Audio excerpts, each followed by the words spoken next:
We are 2 minutes out. 2 minutes until showtime.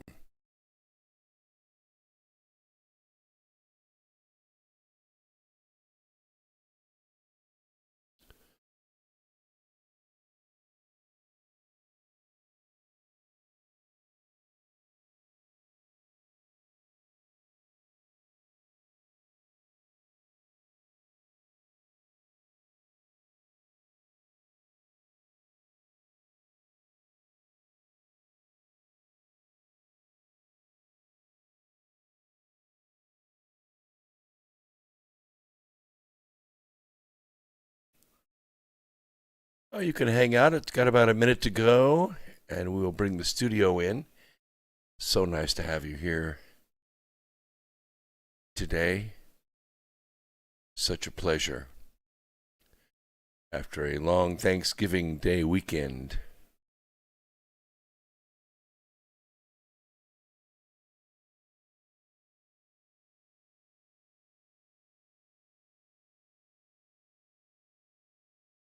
Good to see you all in the chat room. Alan, good to see you there. First in. Very good, very good. 19.5. 19.5. Brand new out of D-Live. Thank you for being there. All right, let's go ahead and bring the studio in and see what's up. Here we go. I'm Joe Giro, Fox News. Millions of people are heading home from the holiday weekend after getting together with family and friends.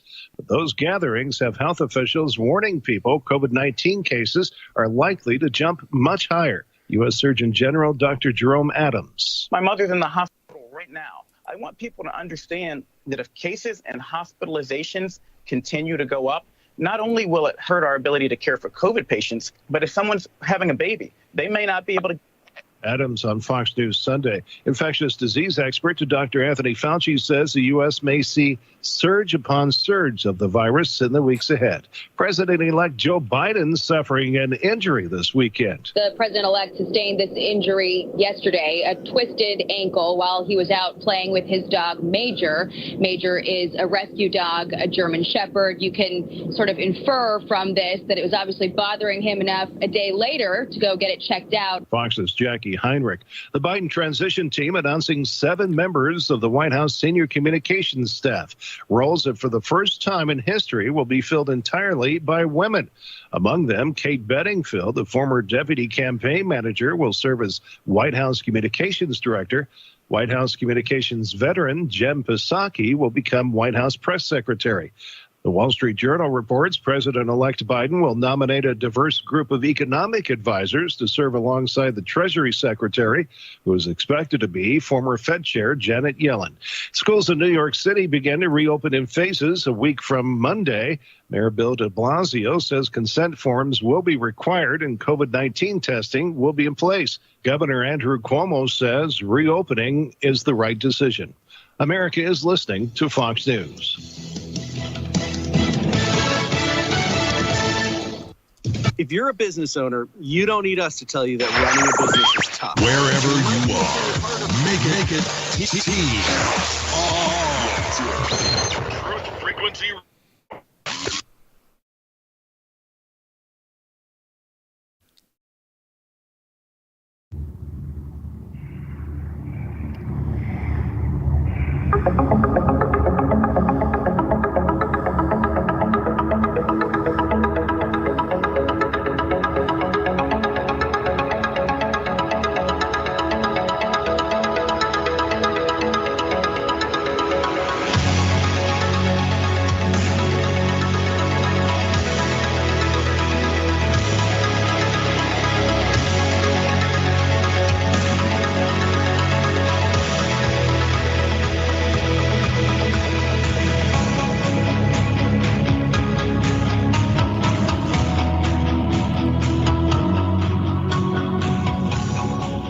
And greetings, Earth Explorers. Welcome to X Squared Radio. This is where the past meets the future. I am your host, Brooks Agnew.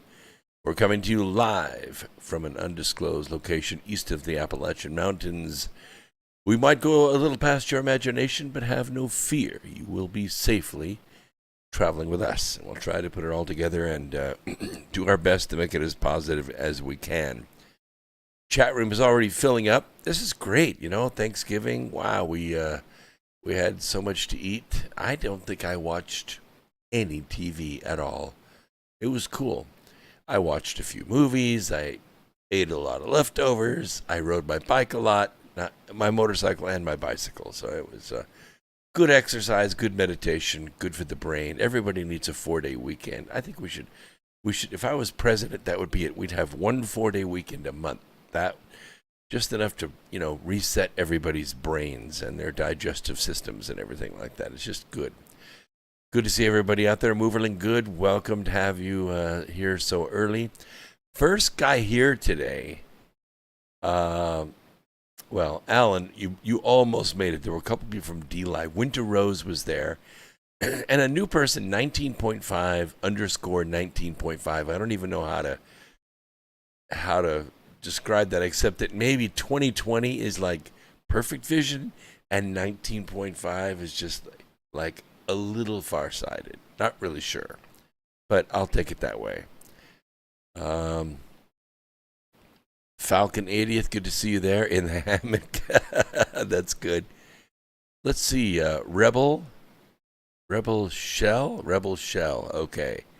Yes, MAGA Trump 2020. Yeah, right on. And Doug is there. Hello as well. Ray, Brandon, Baba Susie. Nice to see you way over there on the Sunshine Coast.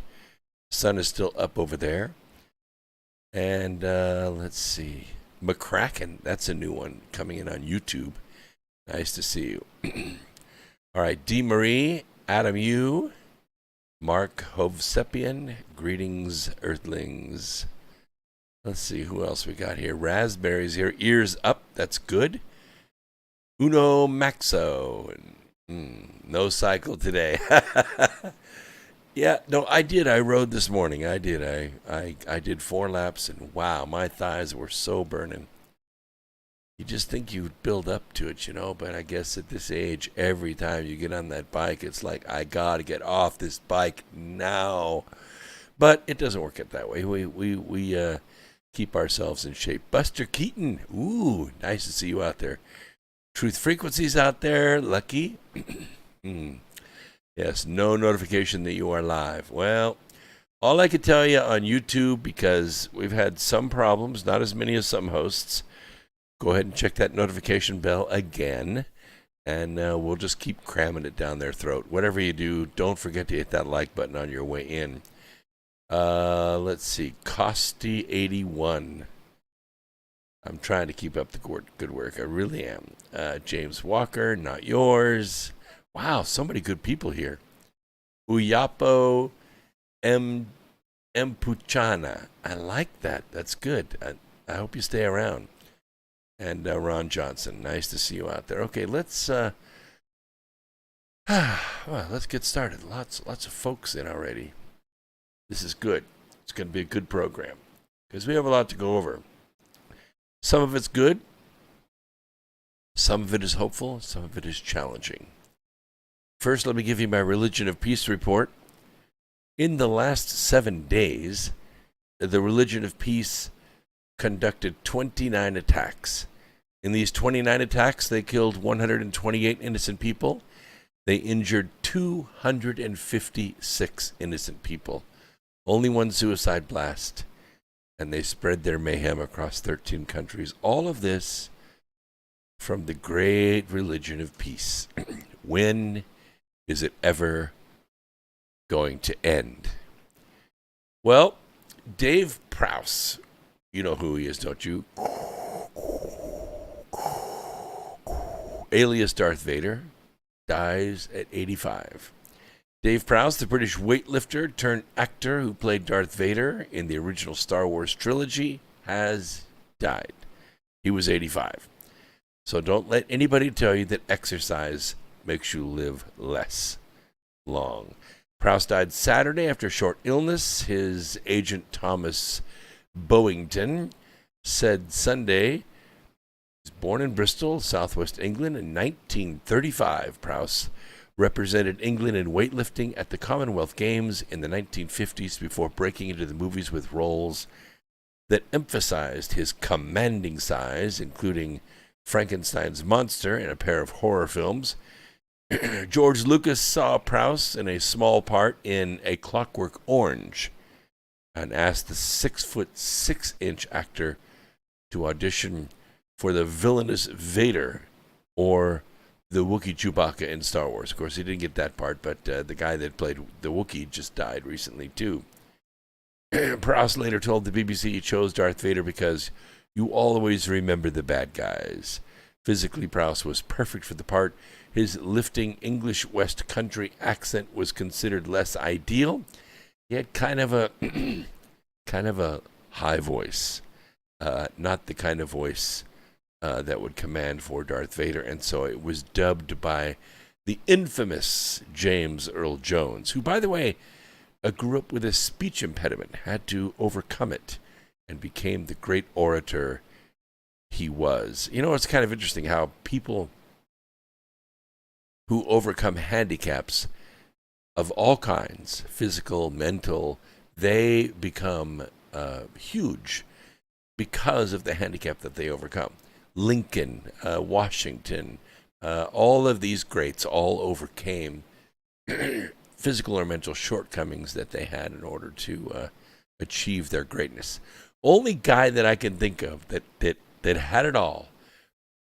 Great speaker, great thinker, beautiful guy, married to a wonderful woman, perfect in every way physically, the Adonis of athletes, with enough Super Bowl rings to completely cover one hand, is Brady. Brady's that perfect guy that everything in his life, his teeth, his hair, his physique, everything is perfect. And look where he is, playing for Tampa Bay.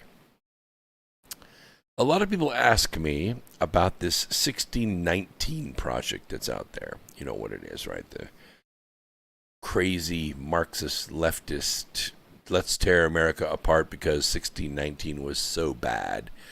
By the way, a lot of people think about slavery in the early days of the settlers, the patriots, the people that left England to do one thing, basically. One thing.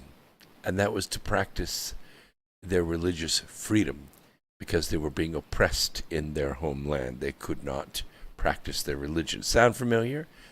Sound familiar? Those people out there that just had to win a Supreme Court case in order to keep their churches open in the United States. Well, it is familiar, and it means a lot. But Lincoln chose 1620 to celebrate Thanksgiving and not 1619.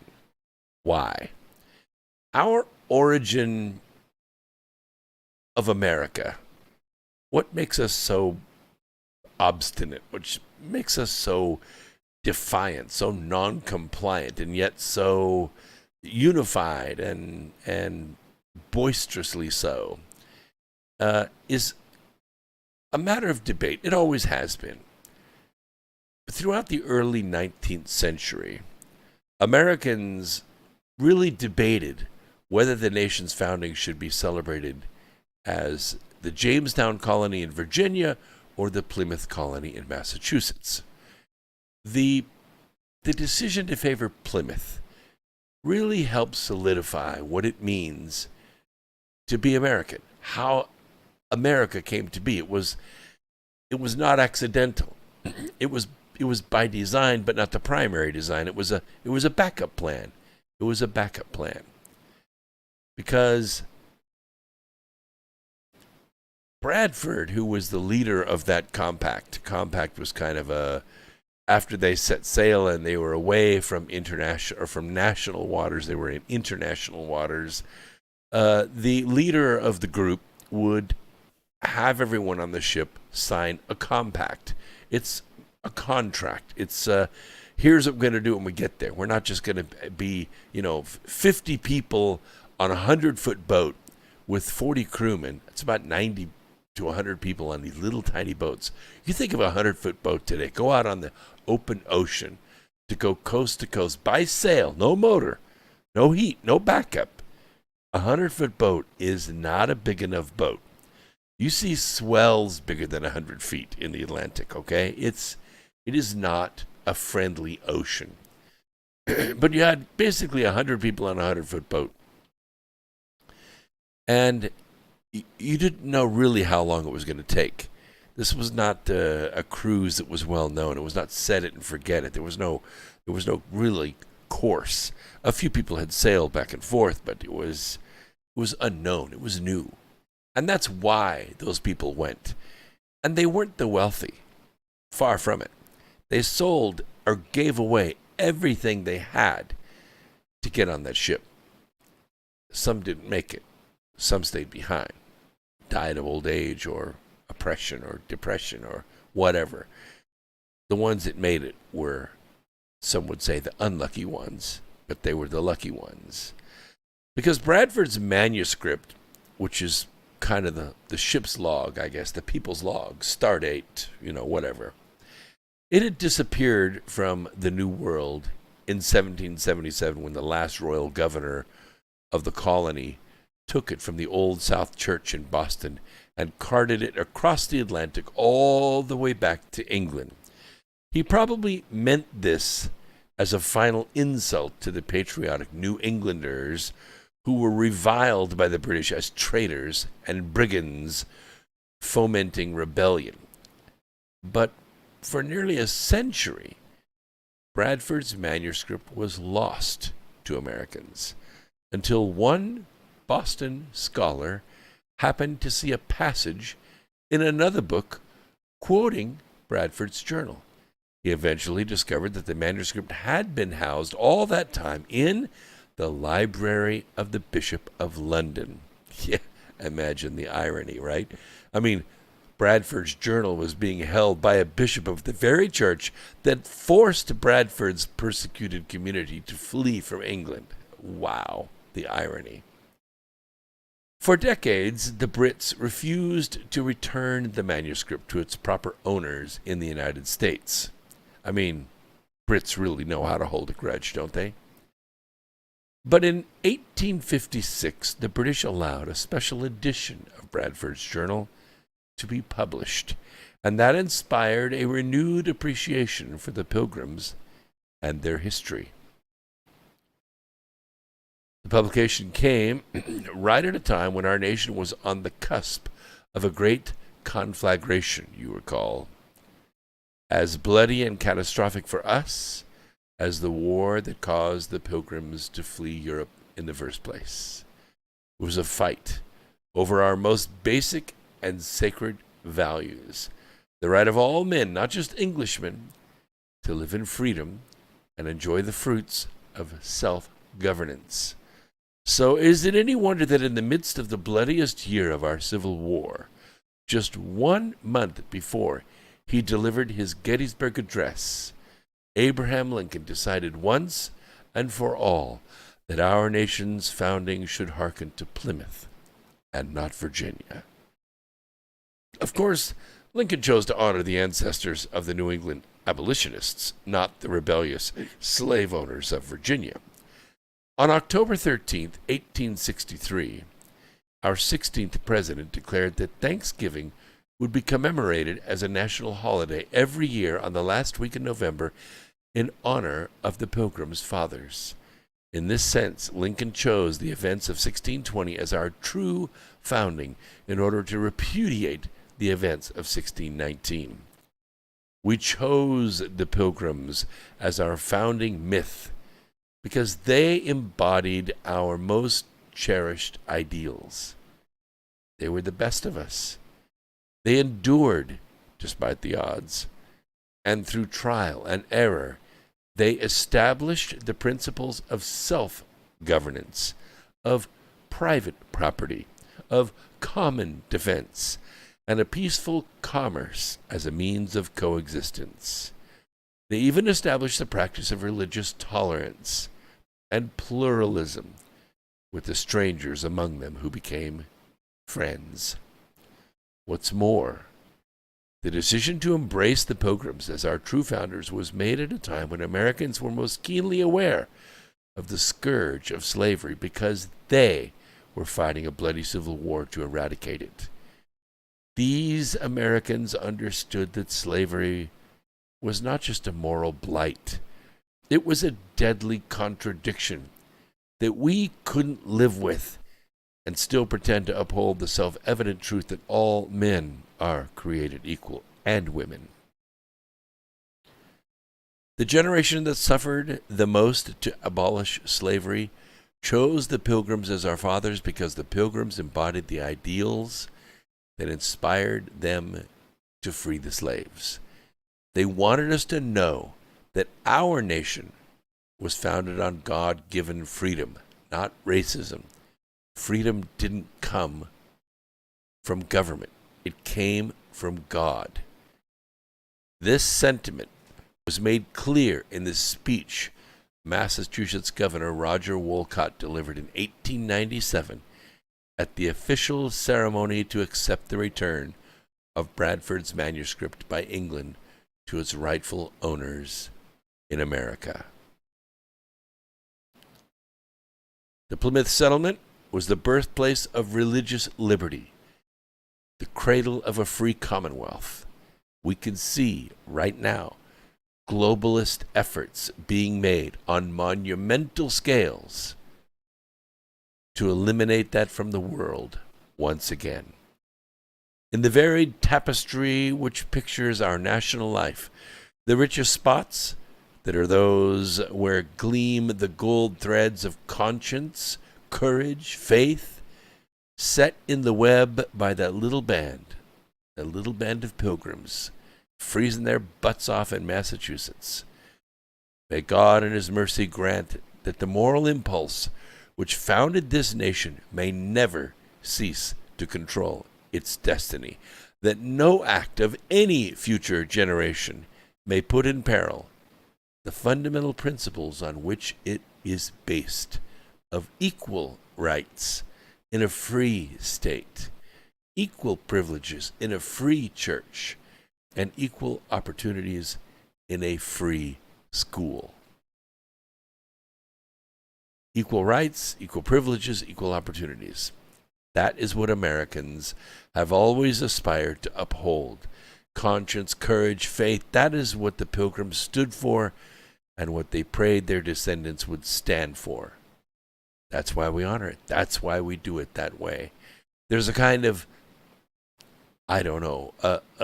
something that's uniquely American, and it started actually in 1620 with their actions. We celebrate their story and the ritual reenactment of it with a turkey feast and prayers of thanksgiving to acknowledge our highest aspirations, not to whitewash our history or minimize our mistakes. Lord knows we've made them. But we admit them, we grow from them, we reform from them. Thanksgiving affirms who we want to be because it commemorates who the Pilgrims actually were. There was an audacity about these people. Professor Maclay wrote, he said, the journeys were dangerous. The habitats into which they were coming were brutal. And they lost many lives, and yet they had this sense that they were on a mission from God, and that the eyes of all people in the world were upon them, which, when you think about it, this is like somebody going to the moon, to the dark side of the moon, and saying, the eyes of all people are upon us. Well, actually, you're on the moon. Nobody's watching. And yet they were so deeply committed to the vision of what they were doing. And that was the germ of what became, ultimately, America. Actually, they knew that God was watching, and all the future generations of their children were watching. Bradford described the fateful moment when the Pilgrims realized they had landed in an unsettled area and there was no way to turn back. But then, could now sustain them.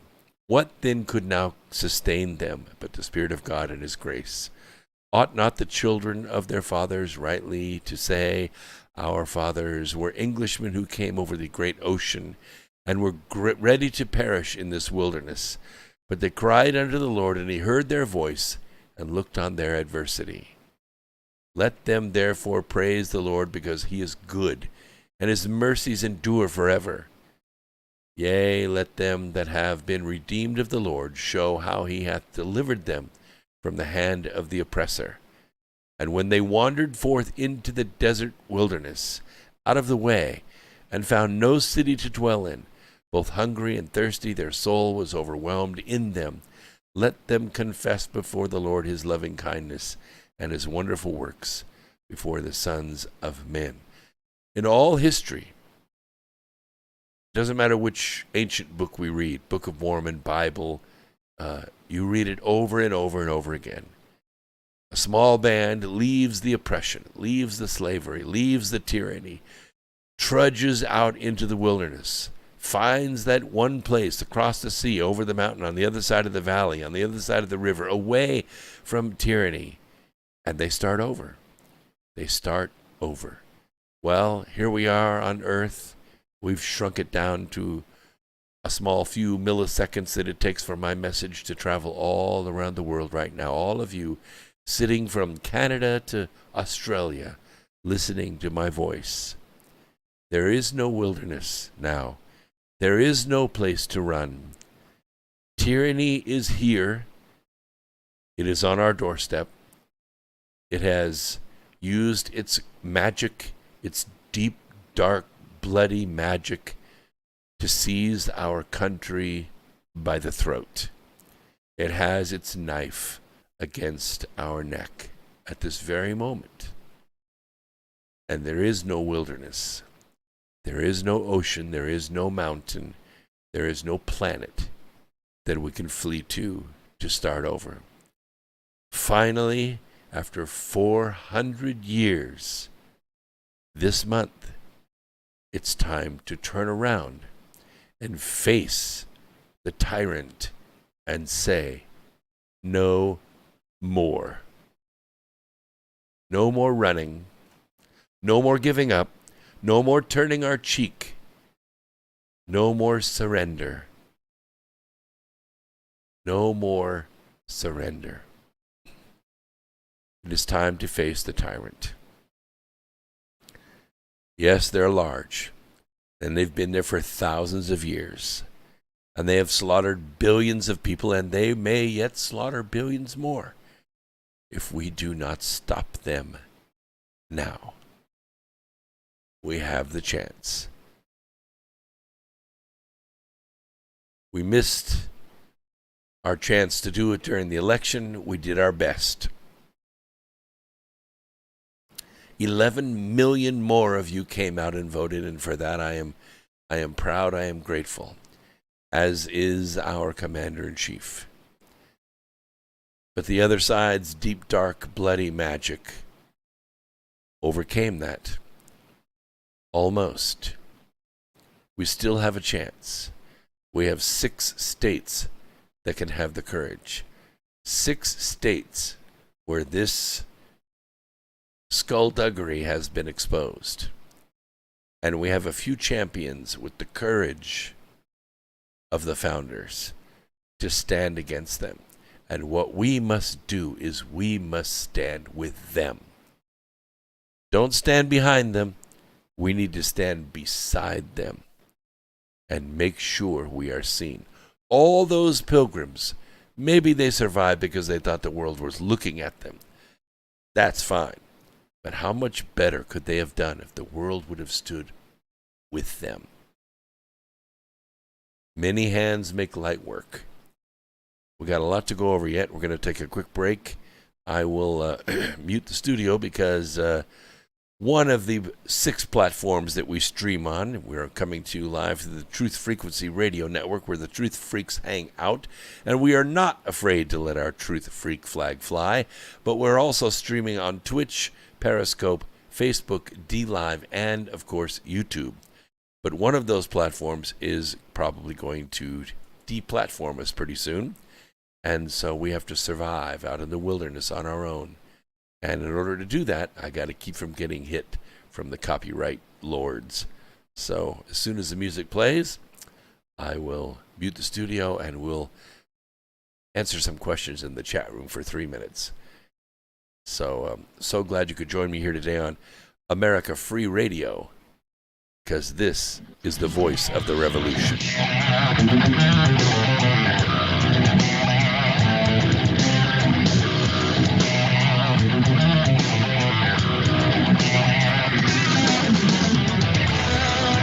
Okay, let's go to the chat room and see what's going on. Election is not over yet. SCOTUS will define maybe.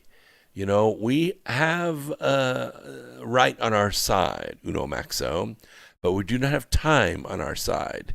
You know, it's kind of like during World War II. We had the air power. But if it was overcast, the ground troops couldn't get the air support. We had the force. We couldn't apply it. And that's where we're at right now.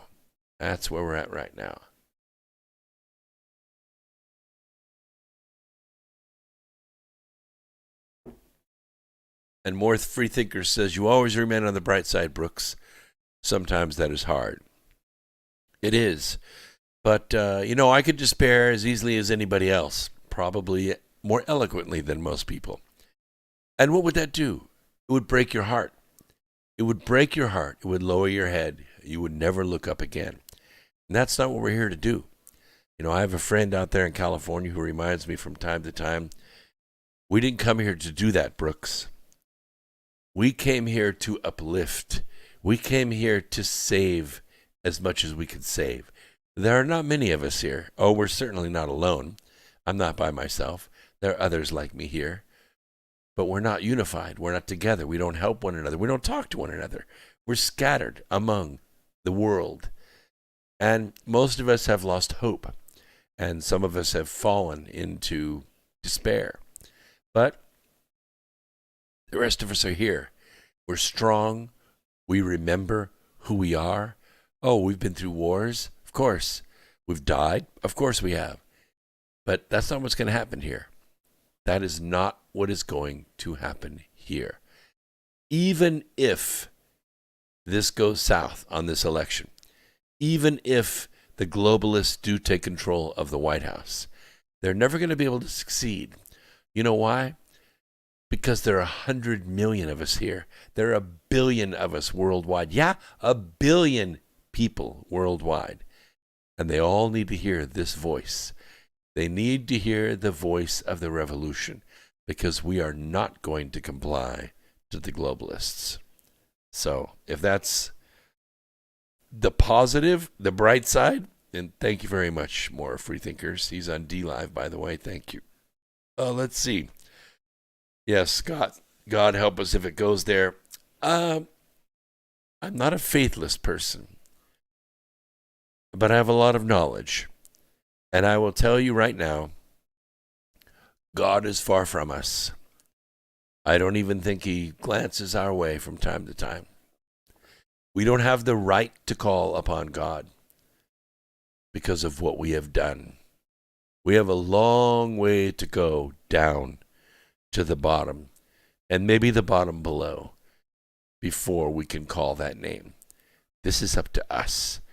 This is up to the spark of light that is inside of each one of us. There are no ETs that are going to come and save us.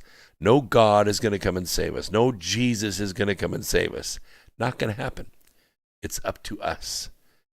Okay? There's such a thing as faith, and there's another thing called knowledge. Knowledge is better. A lot of people ask me, do I believe in God?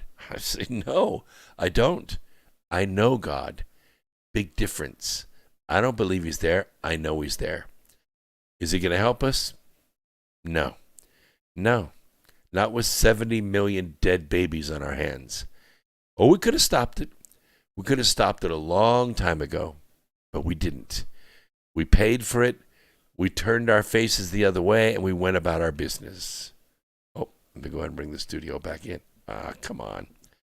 See, sometimes the mouse doesn't obey the fingers. There we go. All right. Studio's back in. We are now live again with Truth Frequency Radio. Sorry about that. I was a little bit late bringing you guys back in. It's okay. We were discussing the chat room, and Scott had said, God help us if it goes there, because we were talking about what happens if, the globalists end up taking over the White House. This attack on our election infrastructure is successful, and they end up fraudulently taking over the White House. They just barely have Congress, by the way. Only 4 seats. 4 seats. A 13th just fell this weekend. So they only have 4 seats left. And I think there are enough that are going to die, quit, resign, or cross sides that they really don't have the majority that they think they have. Excuse me. So I think what's going to happen is, more gridlock. President's going to want to do things. Congress is going to want to do things, but the Senate's not going to let it happen, and we're not going to let it happen. But that's not really progress. That's not really what we want. Not when we were on the threshold of 1,000 years of peace. Not when we were making peace deals all over the world. Not when we've had 4 years where we have not escalated a single solitary war in the world. Can you think of that? Can you imagine that? Has there been any time since the Civil War that the United States has not escalated a conflict somewhere in the world? No.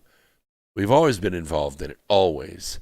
We have a permanent war culture ever since World War I, World War II, on and on and on. We battled across the world, blowing things up and killing people and not telling anybody about it sometimes. I don't even know how to describe it. It's terrible. But 4 years have gone by and we haven't done that because we haven't had this steeped in blood and oaths and secret agreements president in our White House. We've had one of us who just happened to be lucky enough to become a billionaire and never lost his soul doing it.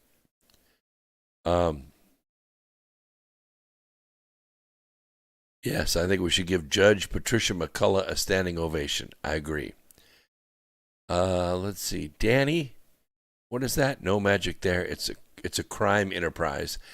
Yes, it is, but I got to tell you, Danny, there are a lot of bad people out there, but not like this.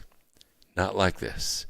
This oath and covenant that they make to become powerful, to become there used to be secret. They used to hide.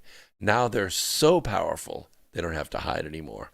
They can step out in the open, and they can kill, and they can lie, and they can watch people die before their feet and turn around and smile and say, what difference does it make anyway? And there's nothing you can do about it. They can have their evidence confiscated by the FBI, laptops and electronic devices and banking records and testimonies, and they can have all that stuff in the hands of the most powerful Justice Department the world has ever known. And nothing. Absolutely nothing. We go through Sessions, we go through Barr, we go through Durham, we go through on and on and on. Huber, and all these other supposed law enforcement people, and nothing happens. Do you know what war is? Do you know what war is? Do you know what causes war? What causes war are 2 things. One is unbridled lust. Lust to conquer the world by any means necessary. And the other is justice denied. When we go to the sheriff of the land over and over again, and we say, this force, this group, this army, this sheriff of Nottingham, this person is evil and is hurting us, robbing us, stealing us, raping us, taking our stuff, denying us our rights. And if that sheriff does nothing, if that sheriff of the land does nothing, eventually, the people will defend themselves. The people will take up their own pitchforks. They'll hammer out their own swords. They'll form their own militias. And they'll go and they'll take care of business. And that is what war is. All we're saying is that we are a country of laws. That's what sets us apart from all other nations. That's why we can change presidents every 4 years or every 8 years. And we don't take the old cabinet out and shoot them in the back of the head. That's a banana republic. Those people go on to become, wealthy lobbyists or ambassadors or, heads of corporations. That too has its corruption. Absolutely it does.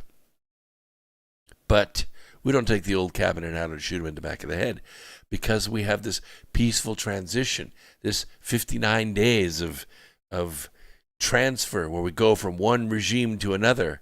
It kind of gives us seamlessness, but it's not, because other nations say, well, this president sure is a pisser. Let's wait till the next one. And, it does have those changes. Trade deals change and money policies change and territorial rights change.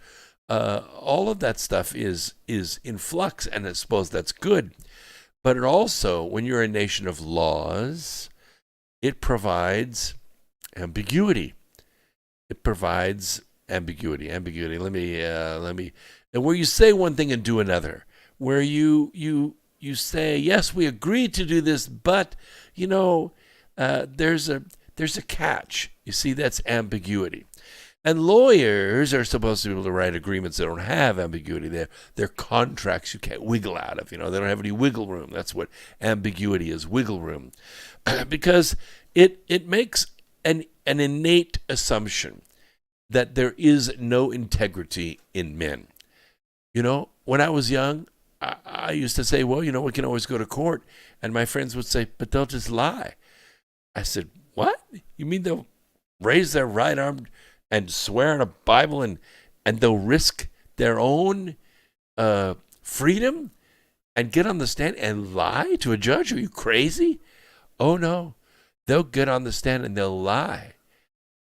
How many of you ever been to traffic court? See what I'm talking about? How many of you ever been to a foreclosure adjudication or a bankruptcy adjudication? See? Liars. Liars on the stand. Oh, thanks, Doug, very much. That's a donation, $20, and he appreciates something Uno Maxo said. Did I miss something in there? Oh, my gosh. The chat room's been going so fast. Check out Speak Project Life Force, Kim Gaugen. Will do. It's been written, Uno Maxo, so we'll go out there and look it up.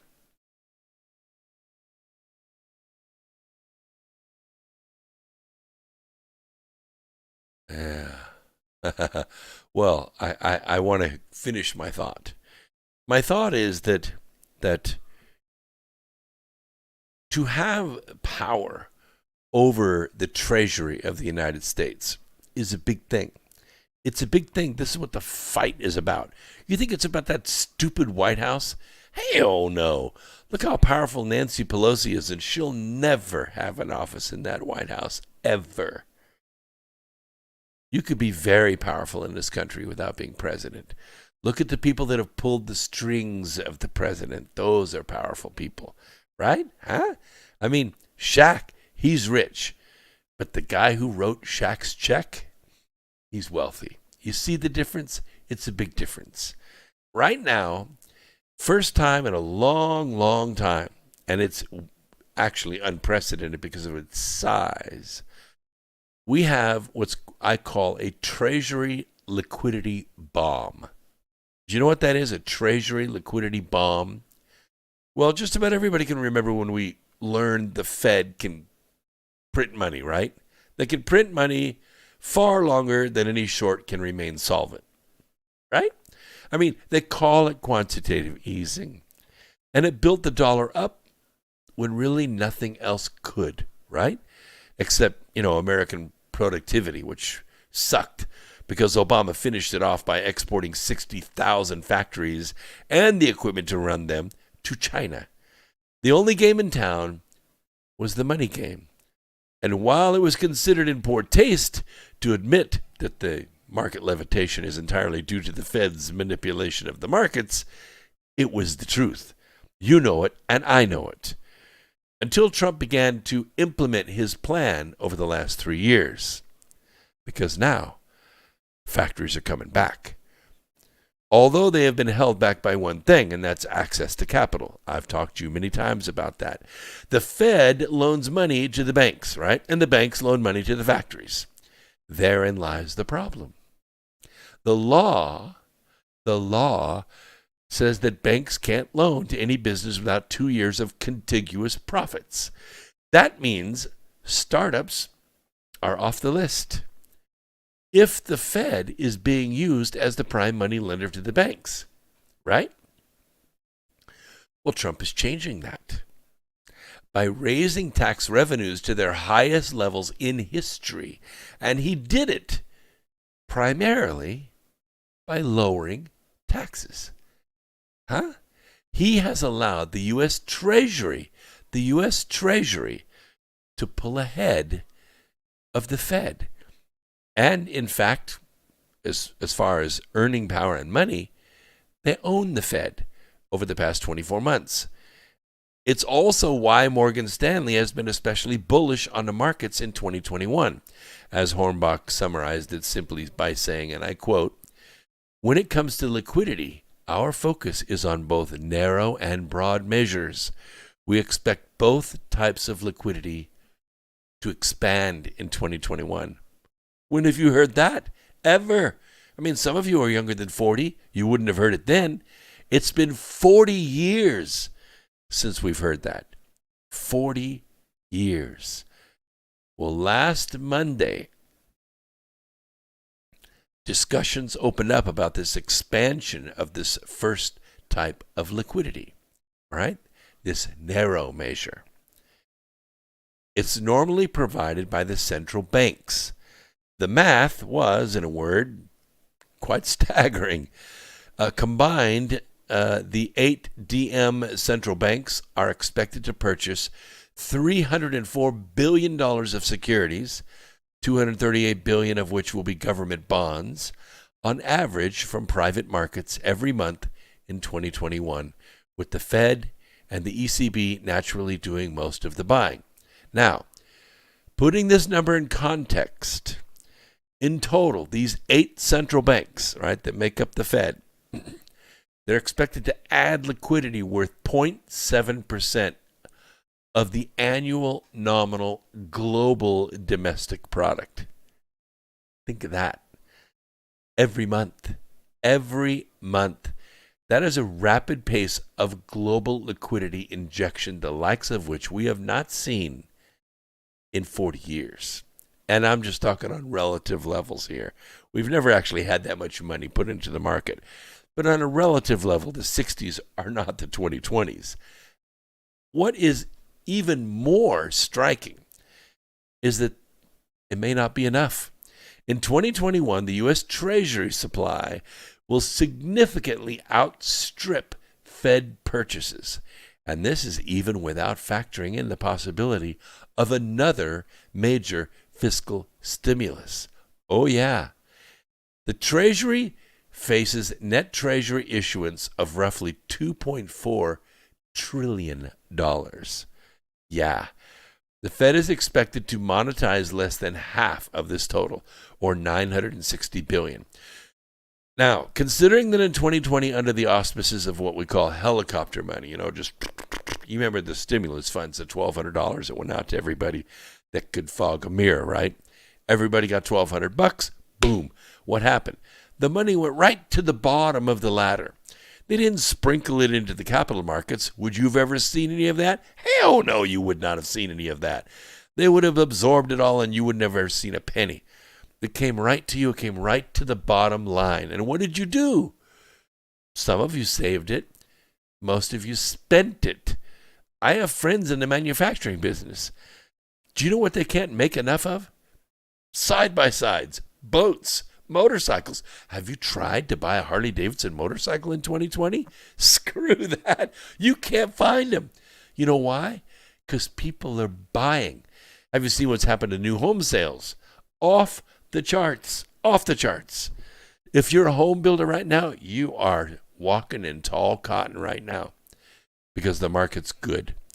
Listen, we have a caller on the line. I got about 10 minutes left. Let me go ahead and bring the caller on in Michigan. Oh, no, the caller disappeared. Must have been out there just listening. See, sometimes, you just got to kind of watch the call boards there. All right.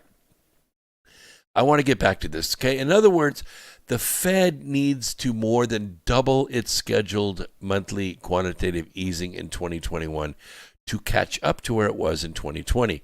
And the Fed is hardly alone.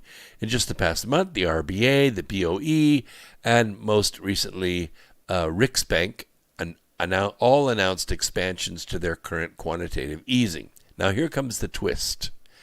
Because in what may come as a surprise to you and to many more that don't know this financial stuff, a 2021 liquidity injections won't be limited to quantitative easing. No, it won't. In the U.S., the Treasury can increase liquidity by allowing its cash balance held at the Federal Reserve to actually decline.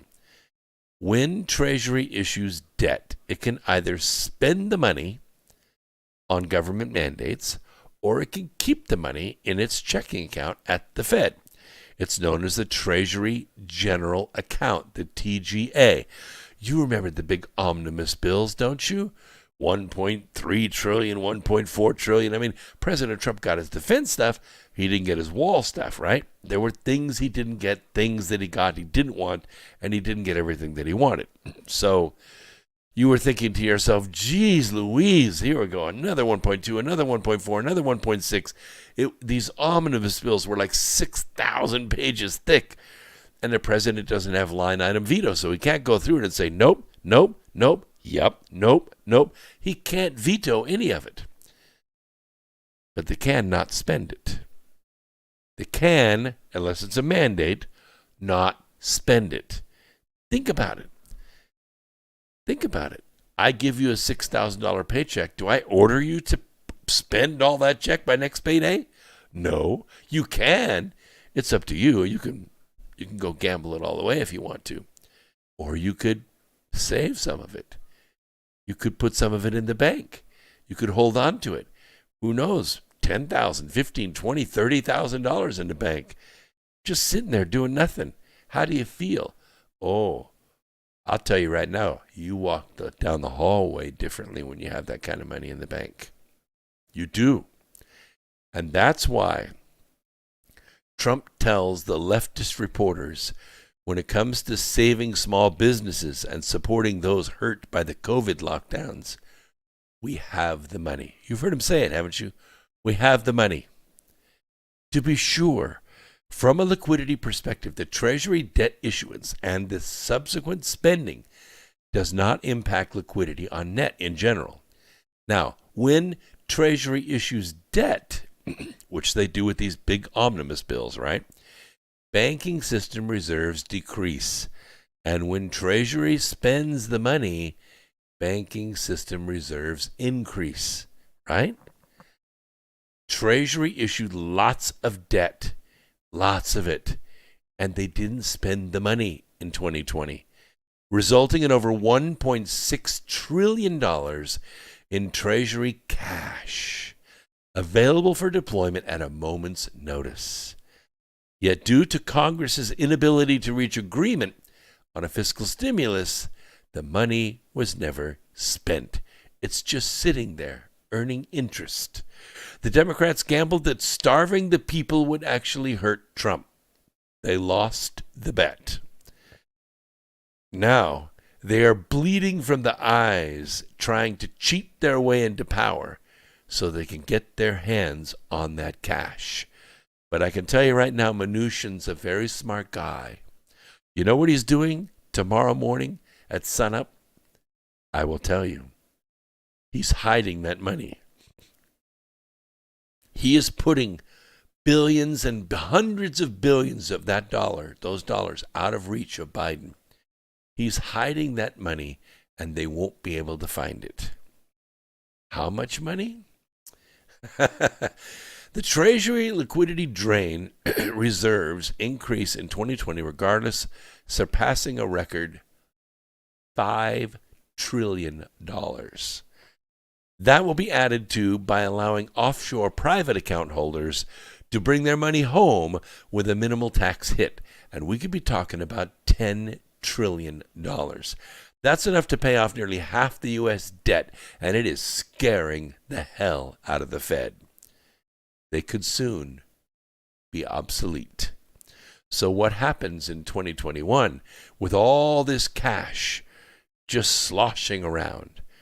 The result will be a very large injection of liquidity. And this is good because cash is king.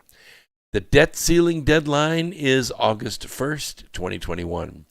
On this date, the U.S. Treasury will not be able to issue any additional debt above and beyond what it needs to cover existing debt obligations. However, what few may be aware of is that there is a clause written into the law that prohibits the TGA, right, the general account, from rising above levels prior to the debt ceiling deadline, which was in 2019. This means that based on the 2019 debt ceiling, the Treasury cash will need to be at $200 billion by August 1st, 2021. As such, there will be a significant T-bill paydown in 2021 through August in order for the Treasury to reduce its cash balance. With the TGA cash at just under $1.5 trillion, it means that the U.S. Treasury will unlock $1.3 trillion in liquidity over the next 8 months. That's short. More than doubling the liquidity coming from the Fed over the same time period, which will be roughly $1 trillion. That's $120 billion for 8 months. Now, we hope that this massive liquidity injection explains why Biden was so interested in getting a former Fed chair, Janet Yellen, in charge of the Treasury. That ain't going to happen. She's not going to get it. We already heard that. After all, the amount of liquidity to be injected by the Treasury Department will match almost dollar for dollar what Jerome Powell will do in 2021. That means that the Treasury swings just as big a bat as the Fed, and that's never happened before. So when will this liquidity impact you? When does it impact the markets? The Fed first announced its quantitative easing-driven foray into liquidity provision on Sunday, March 15th. And as Morgan Stanley notes, it took a couple of weeks for the liquidity to flow where it was needed most. Of course, the S&P 500 bottomed. Fed's broad trade-weighted U.S. dollar index topped on March 23rd. Since then, the dollar index has lost 9.4%. This is actually a good thing because now people can buy American. And in addition, U.S. 10-year real yields will have fallen 100 basis points, while 10-year break-even inflation rates have risen 100 basis points. In that sense, the injection of liquidity in 2020 has already had an immense impact on the markets, hence a 30,000 Dow. That's where it comes from, because there's value in the market, because money is flowing. Money is flowing because we're not out of balance anymore. The Fed isn't controlling everything and choking everything down with high interest rates. And given virtual guarantees that most central bank policy rates will remain at effective lower bounds, and many will remain there in 2022 as well, Hornbach concludes that investors will have a performance incentive to move cash into higher yielding assets. No profit taking, no sell-off. And right now it's impossible to say when the liquidity will impact the market prices, throughout 2021, but it's going to. And one thing is for absolute sure, it's going to impact the markets. If the Marxists get their hands on it, I will tell you this, the world will be at war in 90 days. If Trump controls it, We could be looking at a new era of peace and prosperity the world has never seen before. Quick break, you people at TFR. Sorry to put you on hold during the commercials, but you'll hear the commercials. No one else will, because we get gigged on them on our platforms. So until we can take the copyrighted material out of those commercials, that's the way it is. Soon as the music plays, we'll put you on hold. We'll bring you back right after the break, and we'll talk to the chat room. Couple seconds. We never like to have dead air in radio, but dead air is it's okay for me because it gives my voice a rest. But I can rest Tuesday. Here we go. All right.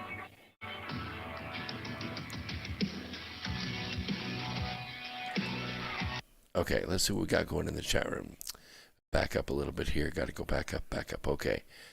Let's see. Talking about polish. What is it, Sue Hinson? Yeah, it still has some quirks. They need to work out, but I don't do it. Okay, you guys are having a conversation about YouTube. Oh, NewTube. I don't know what NewTube is. Oh, you're talking about YouTube. Well, yeah, YouTube is what it is. Unfortunately, it's also Google. And let me see by a show of hands. Seriously. How many people would actually cry if if Google disappeared in the next 60 seconds? See what I'm saying? Nobody gives a crap if Google exists or doesn't exist. Google does nothing. I can go to DuckDuckGo. I can go to Yahoo. There's all kinds of search engines. Don't give me that. Yeah, okay, Google is the headwaters of all the money. It's true. But if Google were to be scattered, shattered, taken apart, all their money blown to the wind, what would YouTube do? Because YouTube's just owned by Google. Google didn't create YouTube. Google bought YouTube. What would happen? Yeah, YouTube would probably survive because it's a good platform. It's making money. Lots of people go there. Advertisers buy time from us. They put their ads on our feeds, and they make money off of us, and we don't mind because it's a free platform for us to post our stuff. Okay. I don't see any hands. See what I'm saying? One of the richest corporations in the entire world could evaporate without a trace, and nobody would miss them. No one. Oh, we'd have a few thousand people out of work, but they're smart people. They can find work somewhere. Yeah. All right. Yeah, smash the like button, says Michelle. Very good. Keep people pointed at the like button. That does change things, because if you hit the like button enough and we get enough people in and out and people watching our content, what happens is we end up on the suggested page. Like when you click Google or you hit the Google app on your phone and it comes up, right? What's listed there? What's listed there are things that, YouTube thinks might interest you. Things you may have looked at in the past in certain categories, and you say, oh, I like, that live, or I like that guitar player, or I like that preview. I'm going to watch that. What we want is America Free Radio in that. And that you get there by hitting the like button. Okay, let's bring the studio back. And we're in. We might even get to hear some intro music. Top of the hour.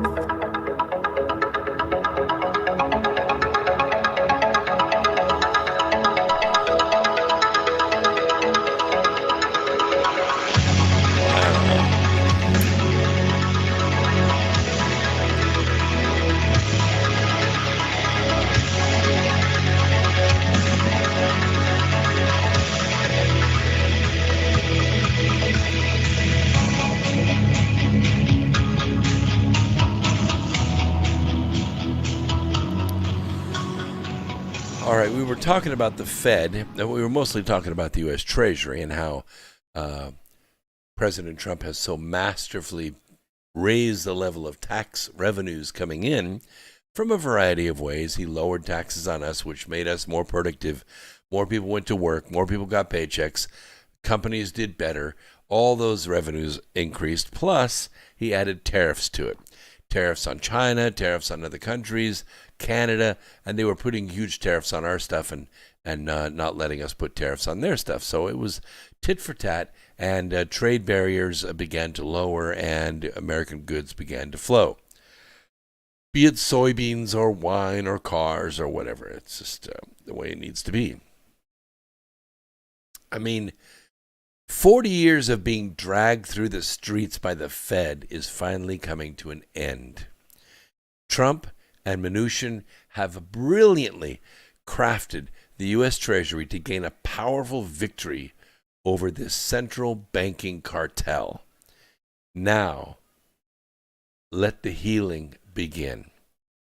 And what better issue than auditing the Federal Reserve System? Huh?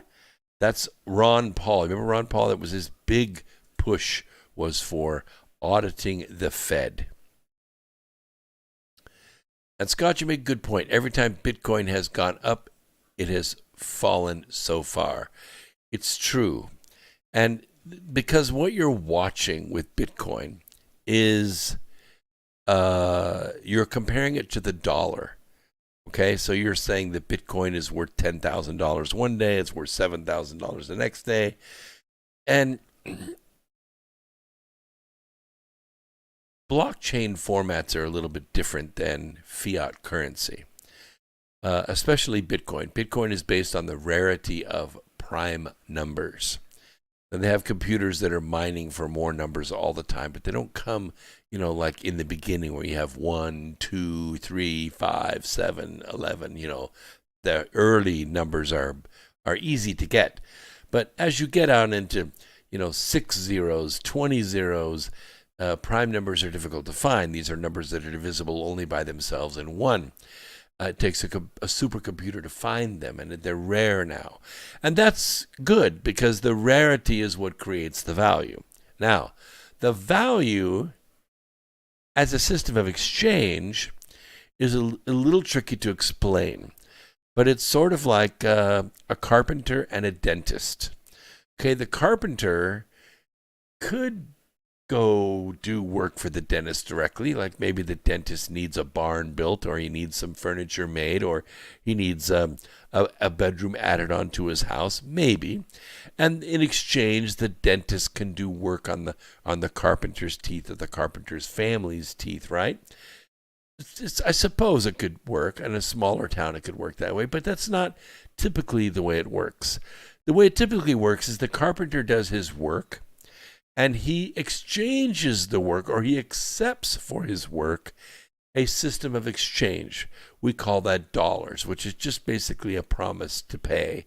You did an hour's worth of work, here's, $40. So now you have $40 and you can go spend it any way you want on $40 worth of value somewhere else.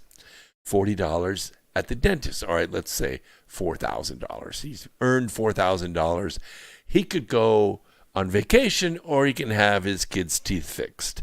It's his choice. The dentist can take the dollars and he can go buy a Harley Davidson or whatever he wants to do with his money too. That's the system of exchange.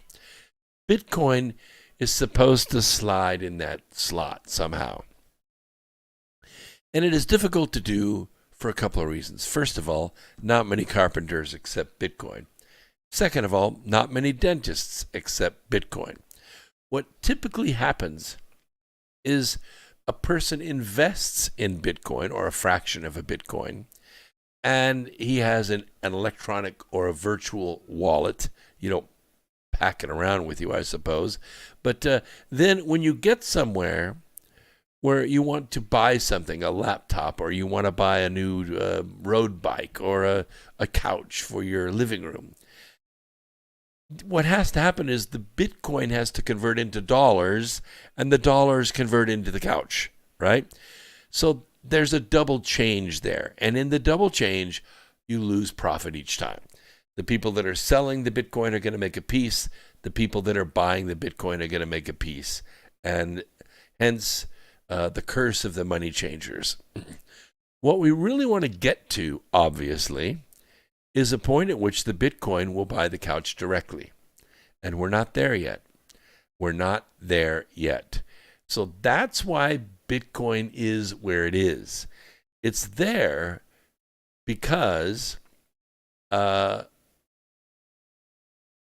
it's an investment, and it is only given value by the amount of dollars that it takes to buy one, right? It's just like gold. I suppose I could go down to Haverty's and I could give them a gold coin and buy a lazy boy chair. I suppose, but I don't think that, their central office is going to say, well, our deposits today are $21,500 in cash and one gold coin. Not going to fly very well. That gold coin is going to have to be turned into cash because that's the way their ledger works. That's the way their system works. Yeah, gold has been accepted for thousands and thousands of years as currency, and it still is, but it has to be changed into cash. And that's what the gold never changes its value, though. It's the dollar that changes its value. What's going on? Oh, are you Sean from Sergeant Report? Okay. There's a discussion going on in the chat room, and I'm watching it with my right eye to see what's going on. Why keep doing the money thing when it doesn't work? Try something else, maybe. That's a very good question, Lady Peregrine. And I'm trying to explain it to you because this system of exchange is the way that we can trade from neighbor to neighbor, town to town, state to state, or country to country. And it works instantaneously. And right now, the dollar is what's called the reserve currency. Unfortunately, we have people, Bitcoin is $18,499 today. Yeah, that's a lot. That's a lot. I couldn't afford a whole Bitcoin right now. I've thought about it. Believe me, I even went so far as to go to Coin Mama or different places like that and try to get, but I never could get the account. I tried 4 different ways to do it, and none of them would accept me. So I must have been doing something wrong. Anyway, I still have dollars and silver, and it works fine for me. Less complicated. I don't have to sweat spinal fluid in the middle of the night worrying about whether the U.S. Secret Service is busting Bitcoin for some reason. Coinbase. I've tried Coinbase. I wasn't allowed. I couldn't meet the requirements. I don't know. I gave my ID and I did, front and back of the license and did the whole thing. Never could get in. In fact, it was kind of interesting. About 20 minutes after making my Coinbase application, somebody hit my PayPal. Isn't that weird? Yeah, somebody hit my PayPal, and I had to change debit cards and everything. It was a little bit of a hassle. See, one of my friends in California says, "Who are you tonight? You can call on God's energy for help, and the Galactica realm is helping us immediately." Well, okay. But, you're talking to someone who's been out there with his fists in the asphalt, in the rain, looking up and crying for something, screaming at the top of his lungs. Nah. You can cry all you want. We got too many dead babies on our hands. God's not coming to the rescue of the United States of America. This one's on us. We got a long ways to go before he even turns around. All right, let's see. I want to talk about the Fed anymore, the treasuries. See, most Americans, we don't trust the Fed. We just don't. We don't trust the Fed. We don't trust Bitcoin. You know what we trust?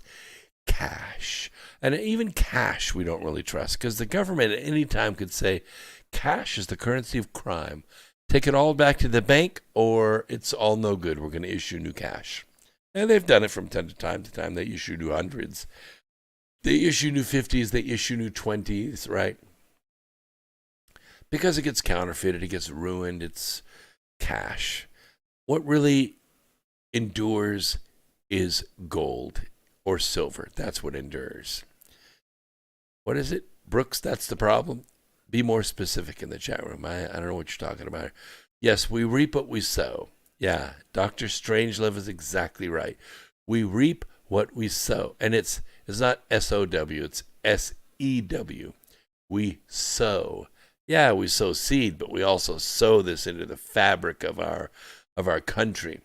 You cannot kill 1.3 billion babies a year and then turn and ask God's mercy.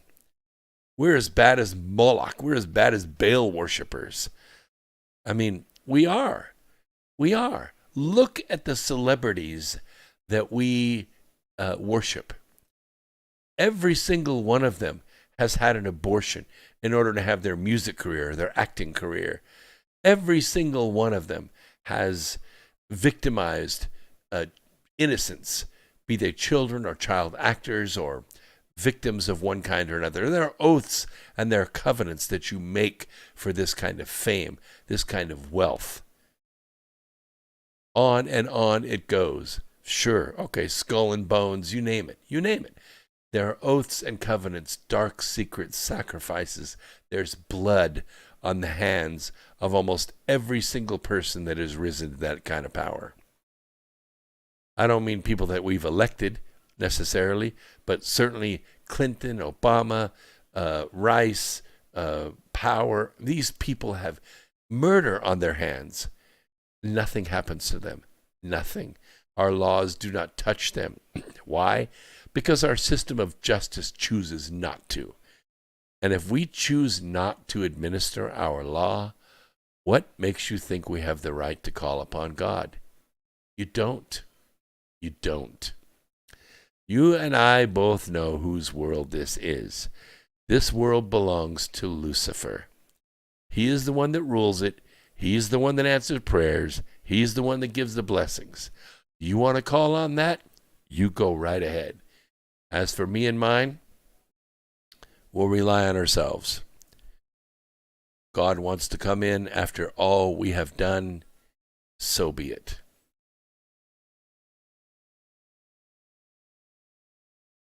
Yes, of course. Lady says there's so much evil in this country. Yes, there is. I don't have to go far from this house to find it. In fact, I probably wouldn't have to go down to the end of the block.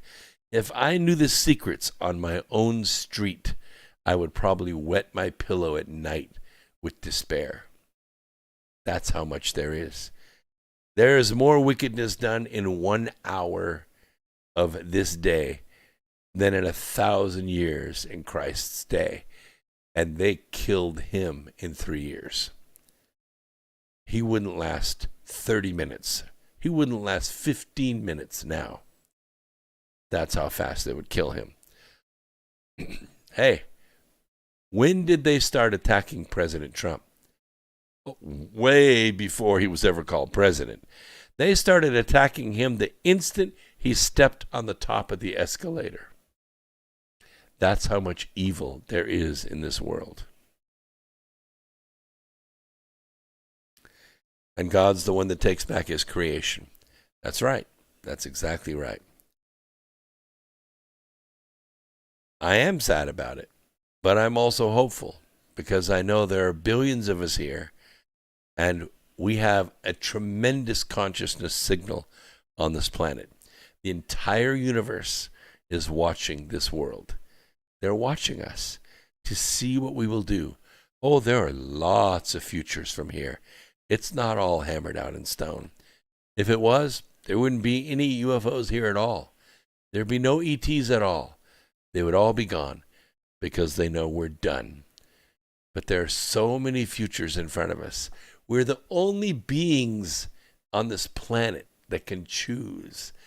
Every other being on this planet, their course is laid out for them based on a system of ecological balances. Assuming there's no great cataclysm like a comet or a volcano or something like that. On par, ecologies reach a balance. The predator and the prey reach a balance. but not humans. Humans don't reach a balance like that. The predator can continue on until the prey turns around and fights. And we haven't done that yet. We haven't done that in a long time in this country. And the people that we do see fighting in this country, they're not the spiritual warriors. No, they're not. They're the social justice warriors. You know what they are? They're soldiers for the globalists. Antifa, BLM, don't make me sick. They're soldiers and nothing more. Paid soldiers for the globalists. They're there to do one thing: kill you and take your stuff. And once they've eaten all the food, and they've eaten all the zoo animals, and they've eaten all the seed that we would plant next spring, they will try to shove dirt in their mouths to feed themselves. And they will starve, and they will weep and wail and feed on one another until they are dead. And then we'll start over again. That's one future. Is that the future you want? It's not the future I want. Not the future I want. Now, there's two ways we can do this. We can use violence. I prefer not to. Or we can use love, which I prefer to do. What I see springing up all over the country, Beverly Hills, Hawaii, New York, where did I see it? Saw it in some place where it sprung, Huntington Beach. Yeah, people just hitting the streets, waving their flags and smiling and hopeful and supportive. That's the kind of love energy that can save a world. But I can tell you right now, if you're looking for God to save this country right now, not going to happen. Not going to happen. I'm not saying don't try it. I'm just saying you're going to waste your time. Better to put your efforts toward other things, as he ain't coming. All right. Let's talk about our way back. How do we fight this back? And we're not done yet, are we? We're not done yet. Kelly Brooks, very good. She says, it's so upside down now. Yeah, it was also prophesied. It's so upside down now. We need spirituality now. True. Spirituality is way different than religion. So I would make a direct connection. And maybe if 1 billion of us called out at one time, maybe. But even then, 70 million dead babies is a lot of repentance. We're going to have to not only repent and make restitution, but we're going to have to forsake that. And that means not another dime to Planned Parenthood. Not a dime.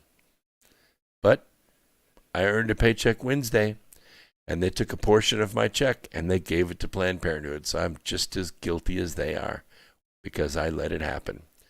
I turn my cheek, I turn my face, I walk my merry way, and I say there's nothing I can do about it. And so I let it happen. Makes me sick. I don't like it. Hey, Guy Francis is out there in Ontario. Love your show, your calm, cool demeanor, and your truthful words. I appreciate that very much. I'm not going to get all preachy on you. I can. You know I can. I know the scriptures inside and out. But I also know where God stands. God helps those who help themselves. God helps those after they help themselves, after all they can do.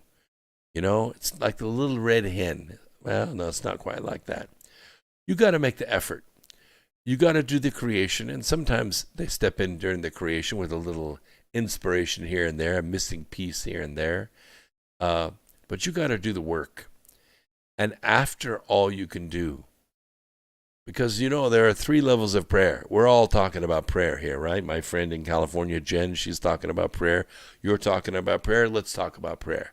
Okay? How much time we got? I got enough time to talk about prayer. Yes. 6 minutes, more than enough time. 3 different levels of prayer. 1 is the ritual. Praying over meals. Praying for various things, funerals, weddings, etc. I'm not saying stop doing it. Sit down, pray over your meal, change the molecular content of your meal to nourish and strengthen your body. Wonderful. It connects you, okay, with your sustenance. Never stop doing that. Is it anybody in heaven listening to that prayer? Maybe. Maybe they have a meal prayer department. It's not my fault, hold the line, please. It's not my fault, hold the line, please. It's not my fault, hold the line, please.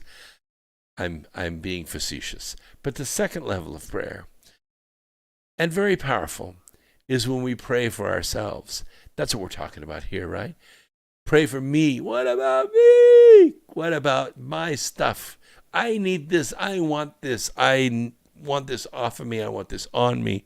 I want this to leave me. I want this in my pockets. Me, me, me, me, me. Oh, powerful prayers. Tears, fists into walls, kicking rocks prayers. Prayers prostrate on the ground in the rain prayers. Drunk prayers. Powerful prayers. There's a department that listens to that. Oh, there he is again. Praying for help to get out of a mess that he made. I don't know. What are we going to do? We helped him last time and just did it again, right? Second level of prayer. But the third level of prayer, powerful enough to move mountains, is when we pray for others. When we pray for our brother or our sister, our neighbor, it's often said that if you think about what it is that is afflicting the people you know, people you see on TV, people you think about or watch from a distance, you pray for them, your pillow will be wet with tears. There's a big department that hears these prayers. When we pray for one another, it is very productive. People are healed. People are healed from all kinds of things. People are strengthened and fortified and protected because of the prayers of others.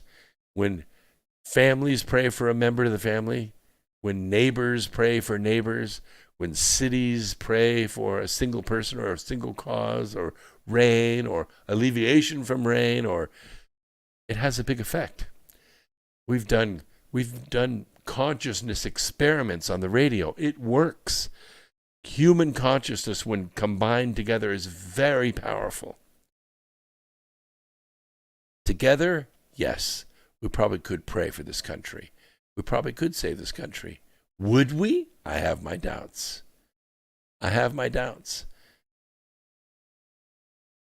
When you have conducted a lot of sin, grievous sin, horrible sin that turns the stomach of the prophets that wrote those words,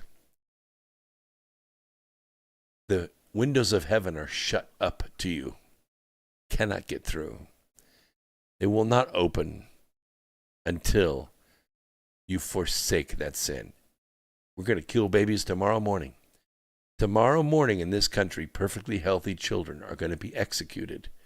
For what? For a god of money. And we pay. Each of us pay out of our pockets for that. We allow it. We do not forbid it with our voice or anything else. And for that, the windows of heaven are shut to us. So don't tell me you can call to God and he will hear, because he won't. Not for that. For your neighbor, yes, there's a side door for that. Not for this country. This country has done things for which it cannot be forgiven. There is no forgiveness. There's penitence, and it will be paid. It can be delayed, but it will be made. We'll take a quick break from Truth Frequency Radio in about 1 minute. I appreciate the words in the chat room, but that's 6 minutes on prayer. Let you know where we are. No, we're not an evil country, okay? DQ, We are not an evil country, and we're not an evil people. We are a permissive people. We let it happen. We didn't put our foot down and stop it when we could have, and we could. All we needed to do was vote. That's all we needed to do, and we did not do it. All right, there's our break music coming in just a second, and I will silence the studio and we'll continue our conversation in the chat room. Then I want to talk a little bit about Pennsylvania in the next segment.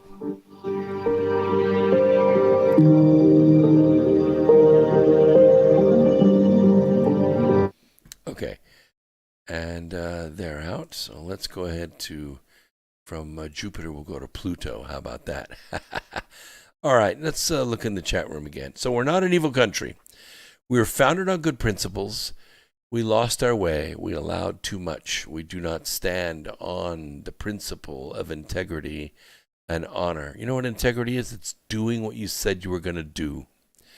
Yes, Sergeant, that's right. We became complacent and we failed to do our duty. Because I think, generally speaking, people become selfish. You know, they punctuate their lives with paychecks or with vacations or with, heck, I mean, I know people that don't, I know people right now that are vomiting in the parking lot, wiping it from their chin and going to work every single day, working a job they absolutely hate. And they're looking for a reason, any reason at all, to walk up that hill to the parking lot for the last time. But they don't, because they have a year to go to retire. Their health is declining because they've been sitting or working or doing their job for 20 years, 25 years. In one case, it's almost 30 years the person's been there. They're going to retire from a 100-year-old company with 30 years with that company, and they're going to have a pension because of it. And that's what they're focused on. That's how they're punctuating their lives. Yes, this particular person does actually care about this stuff, but do you think the general person that lives like that is going to think about going and taking action against a billion-dollar butcher like Planned Parenthood? No. Do you think the people of San Francisco would ever, in their wildest imagination, not elect Nancy Pelosi back to Congress? No. Even when you have good candidates who come out, who say, look, I live here, I work here, I'm one of these people. I'm running against Nancy or against Maxine Waters. No. People do not take action. They're complacent, just like Sargent says. They look at their own 2 feet and not at anyone else. Lady, that's a good point. Lady Peregrine says, not everyone here are divine humans. That's a good observation, because there are demons in the flesh on this planet. Oh, there are lots of them now. There are 8 billion of us here, and the genetics is such that it can support a demon in the flesh. They're born evil, evil babies, evil children, evil adolescents, and evil adults. I read the Religion of Peace report to you every single week. What do you see there? Hundreds and hundreds and hundreds of people, innocent people, doing nothing but eating lunch at a restaurant, walking to and from work, riding a bus. They're doing nothing, and they're killed or they're injured for life. By what? By a religion. It's insanity. Utter insanity. Every single week, year after year after year. Thousands and thousands of people every single year. Look at Chicago. Every single weekend, bullets are flying everywhere.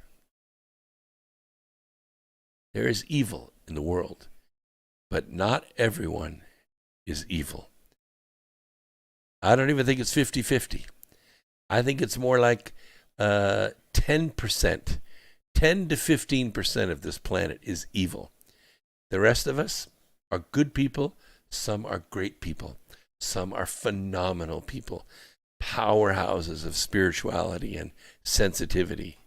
Oh, got to bring the studio back in. There we go. Would it be wrong to ask you to come with? Tell me, will you wait? All right, everybody's back aboard. All 6 platforms streaming nicely, including the Truth Frequency Radio Network, where the Truth Freaks hang out, and we're not afraid to let our Truth Freak flag fly, because this is the voice of the revolution. By the way, if you're not following me on social media, and I use that term loosely, it doesn't matter which one. It's at Brooks Agnew everywhere. If you're not following me, you should, because it will treat, cure, and prevent the disease of ignorance. I post every day. Sometimes a lot, sometimes a little. Depends on what I'm doing. I work still almost 80 hours. Well, I'm not working 80 hours a week anymore because I'm no longer driving 5 hours a day. The assignment is so far away from my house, about 150 miles. I'm not driving back every day. So I drive down on Monday. I drive back on Wednesday night for this program, for America Free Radio. Drive back down on Thursday, work Friday, and drive back on Friday night. So I drive down twice and back twice. So I'm not working 80 hours a week. I'm now down to about 65 hours a week, almost 70. But I enjoy what I do.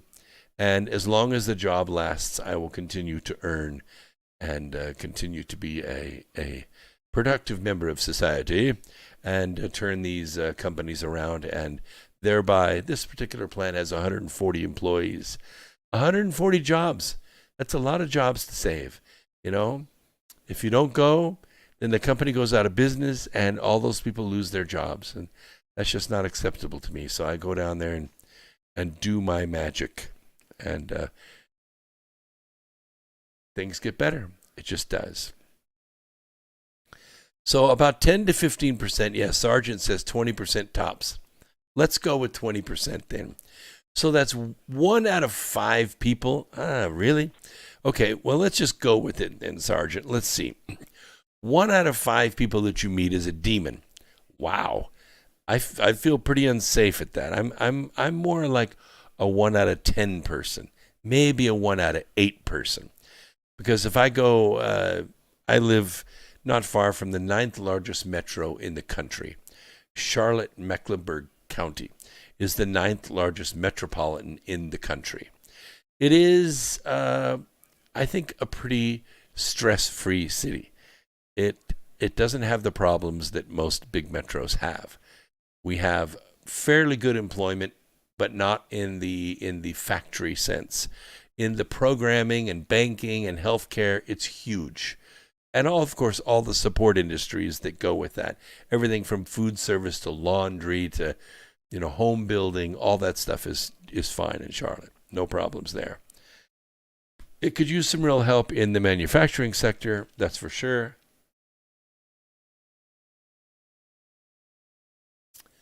Yes, I have made my propositions to the metro, and I do own the domain name stayincharlotte.com.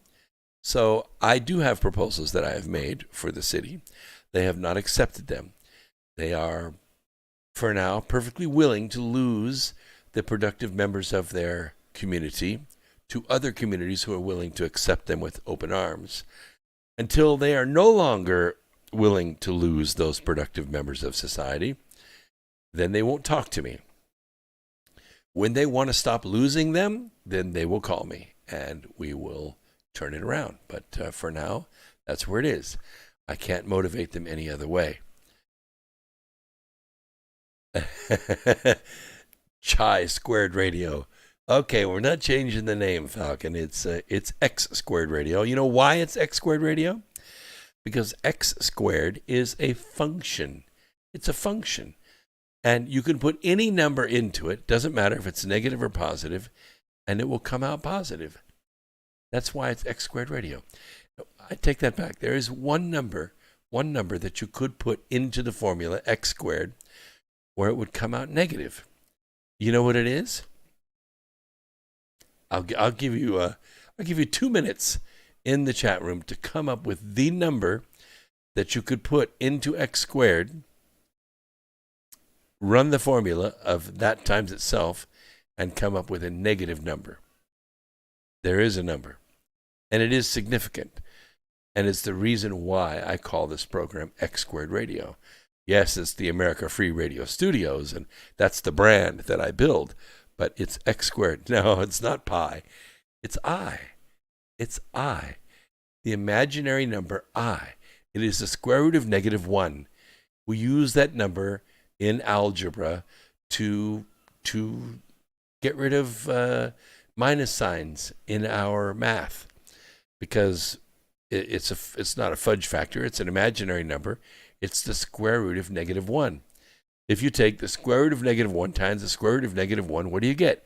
You get -1. It's the only number that you can put into X squared to come out with a negative answer. And that's why it's not called the Brooks Agnew Show. Never will be called the Brooks Agnew Show, because I am not the important thing here. What I say, what I try to teach, that's the important thing. It will never be about me. If I choose to leave, I'll choose to leave. X Squared Radio or America Free Radio could go on. It's kind of like InfoWars is not Alex Jones, even though Alex Jones has his own show. It's a lack of ego, not the ego. Yeah, there you go. Thank you very much.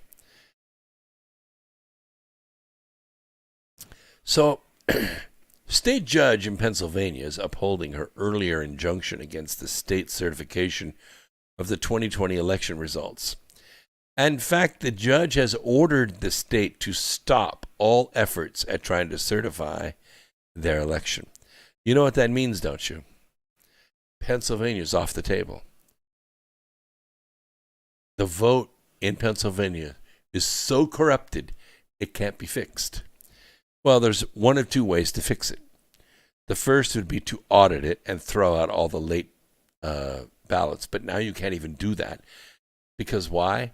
Because they purposefully destroyed the envelopes with the signatures that the ballots came in. Yeah, so there's no signature. There's no signature match. Okay, there's nothing can be done. The vote in Pennsylvania is so corrupted it cannot be recovered. And so what is going to happen now is the state legislature is going to step forward with their constitutional duty, and they're going to do one of two things. They're either going to seat their own electors, which they can do based upon the Republican majority in the House and the Senate.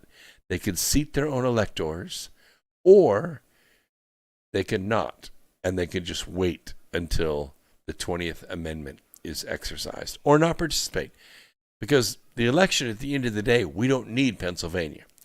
If Pennsylvania never returns electors, they don't seat electors for 2020, the presidency will go on. It will, because we've still got Arizona, Michigan, Wisconsin, blah, blah, blah, all those states to go through. Now, yes, you're already seeing where I'm going with this. Because it's not just a state, it's a battlefront. It's a battlefront. The conservative legal group also filed a lawsuit in Georgia arguing that 200,000 votes may either illegally have been counted or improperly uncounted, a number that dwarfs the current lead the globalists have in that state. The Thomas More Society's Amistad Project. Yes, they announced its latest battleground state litigation claiming government data indicates that well over 100,000 illegal votes in Georgia were improperly counted, while tens of thousands of legal votes were not counted. Oh, they're not finished there. Amistad Project also filed an emergency petition Tuesday in Wisconsin Supreme Court, challenging the state's unofficial results in the 2020 presidential election. It goes on from there. They also are getting ready to file suits in Michigan. They're also going to file suits in Arizona and Nevada. And while both President Trump's campaign and private entities like the Amistad Project are planning to file more lawsuits tomorrow, the scores of filings and affidavits and declarations in these court cases are mounting up. There are 12 compelling pieces of evidence presented to the courts as of tonight. City of Detroit worker swears she witnessed thousands of ballots being falsified. In other words, people were sitting at tables, filling out ballots and running them. Nearly 3/4 of Detroit's precincts had mismatched voting totals. More people voted than there were voters. In some cases, 700%. One whistleblower says, in my review of the results, I determined that approximately 71%, think about it, 71% of Detroit's 134 absentee voter counting boards were left unbalanced and many unexplained. 71% of the absentee voter counting boards. Unfolded, pristine mail-in ballots were flagged in Georgia. Thousands of ballots, when uncounted initially in Georgia, belatedly discovered during the audit. Large numbers of Pennsylvania voters say their absentee votes weren't counted or someone else registered their mail-in ballot. It goes on and on. Social worker charged in Texas with submitting voter registration applications for nursing home residents. Hundreds of them. Another went to jail for submitting hundreds and hundreds of ballots on behalf of homeless people. Computer issue in Oakland County, Michigan, blamed as a GOP incumbent belatedly declared winner after being first told he lost. Antrim County, Michigan, reversed election results after the error was found. Numerous Republican poll observers say they were improperly ejected. They were not allowed to see the ballots. A voter drive in Nevada targeted Native Americans, offering gifts as voting incentives. People were also doing this with shut-ins, people that can't get out of the house. And it was caught on film. Los Angeles prosecutors uncovered a scheme in which thousands of fraudulent ballots were cast. One woman came forward and said as she was going through the ballots, the state's ballots were printed on one type of paper. All of a sudden, she went into stacks and stacks and stacks of ballots. They were printed on a different kind of paper. She suspects they were all counterfeit. Exactly as I said on this program on Easter Sunday. On Easter Sunday, I talked about a nefarious group called Ballots R Us. In Ballots R Us, what they do is they, in China, take ballots. They already have all of the information from Equifax that they stole from us, about 75 million Americans. And they pre-printed ballots, pre-voted ballots. And the interesting thing is she said, you know, the little oval, it has a little oval and you kind of color it in with a pen, and that's what the card reader reads. The ovals were perfectly printed. They were perfectly filled in like they were printed that way. Thousands and thousands of ballots coming off the printer that way. Yeah.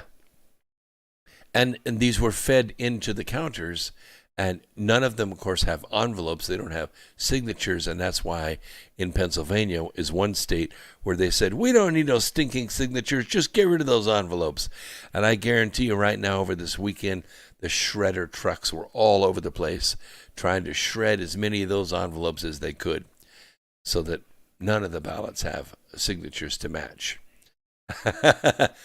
Falcon 80 says, that's why we ran out of toilet paper. Yeah, it could be. Printed in China, imported into this country, distributed to the 6 states or 7 states where they were needed, and then dumped into the system as soon as they were able to eject the Republican poll watchers. It was a plan. They worked the plan. They executed the plan, and the plan worked.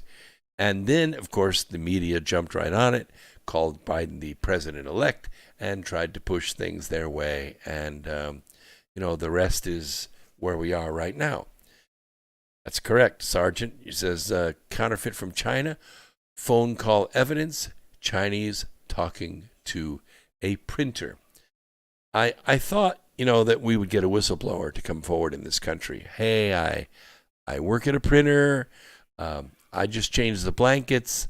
All I really do is set up the machines. But, we got this print job about 3 months ago, and it was really weird that we were printing ballots.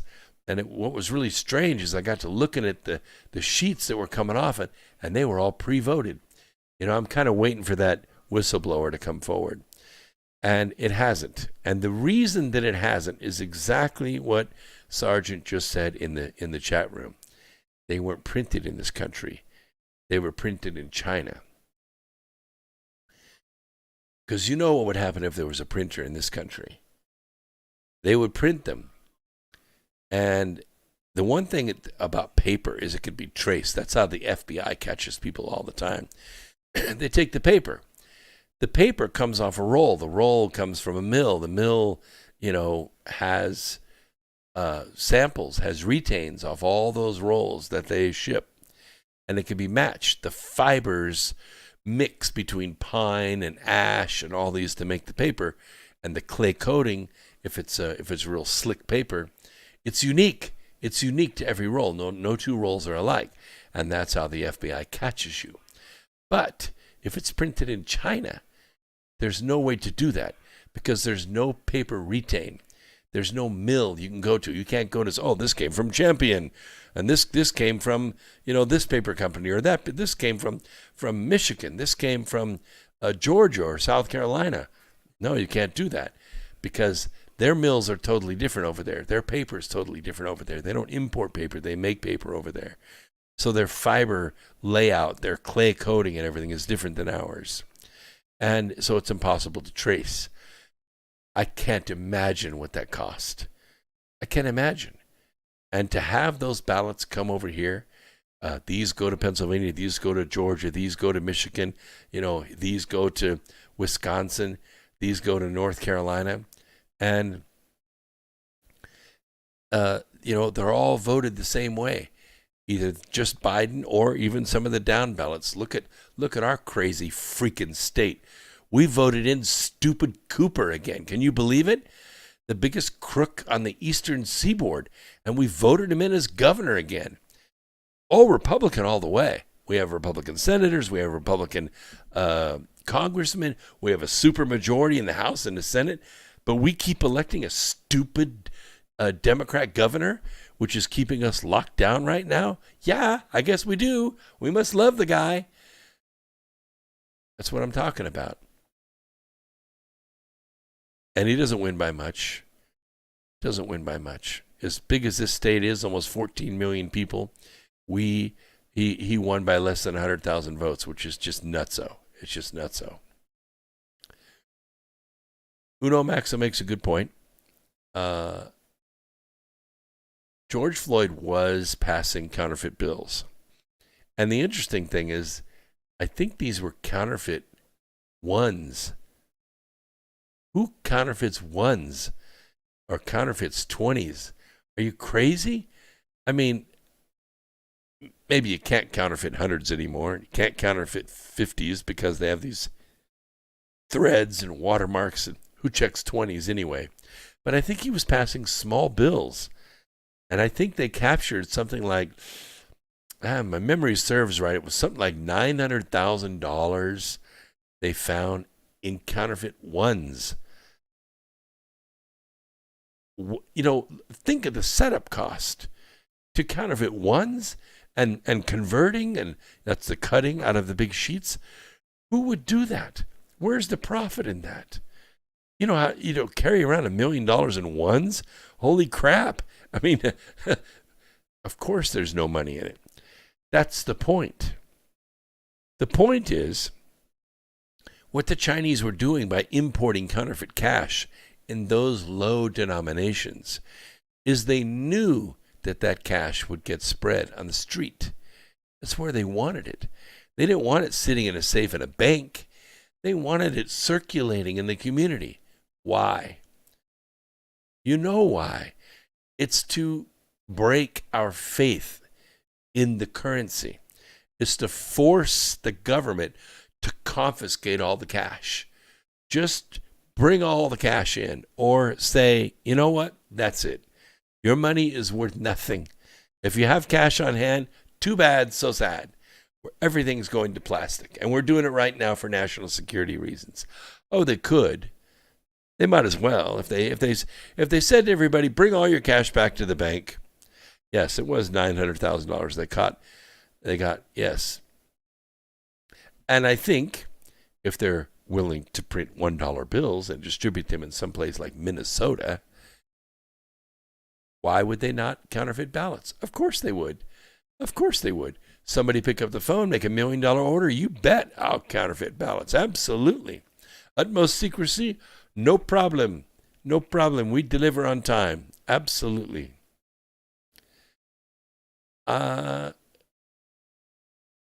It's a good point, Uno Maxo. He says reset protocol.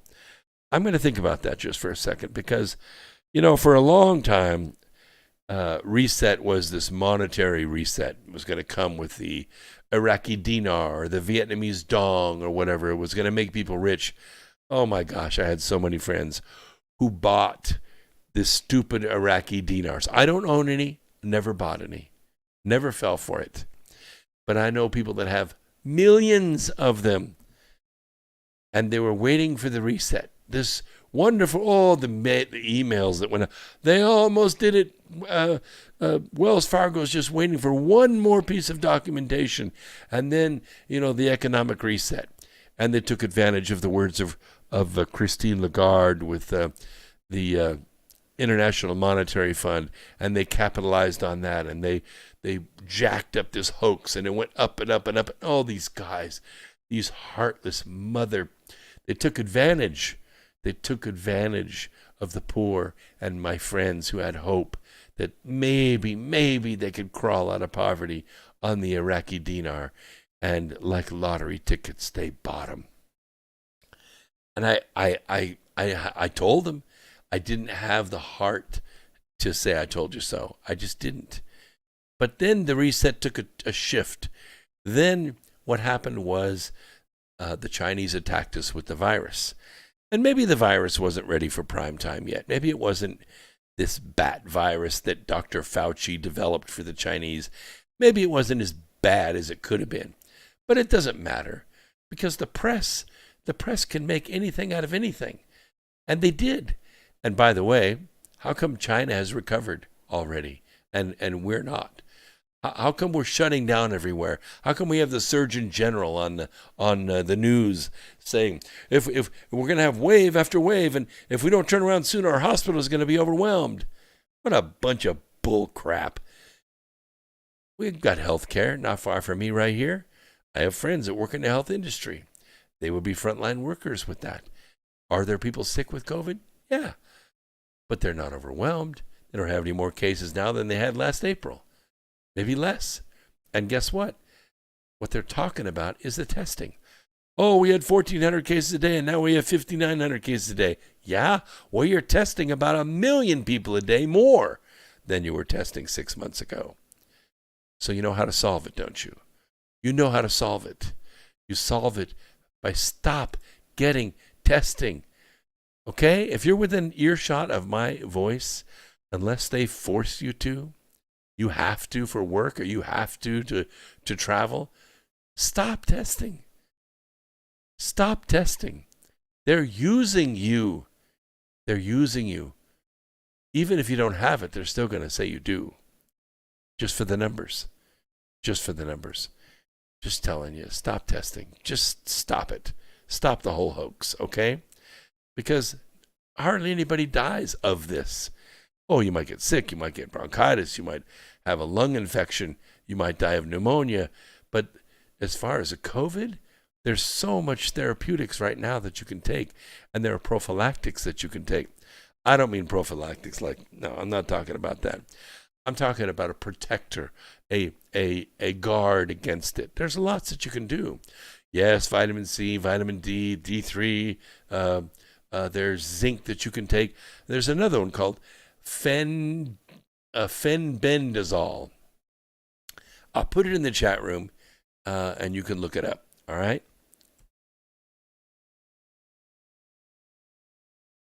Okay, there it is. It's fenbendazole. Yes. It's a deworming medicine. But so what? It's not going to hurt you. The point is that the compound used in the worming medicine also prevents the virus. It will. It has been proven, medically proven, and lots of studies done it. And this drug has been given out for 40 years. Quick break. Let me tell the studio to take a rest here.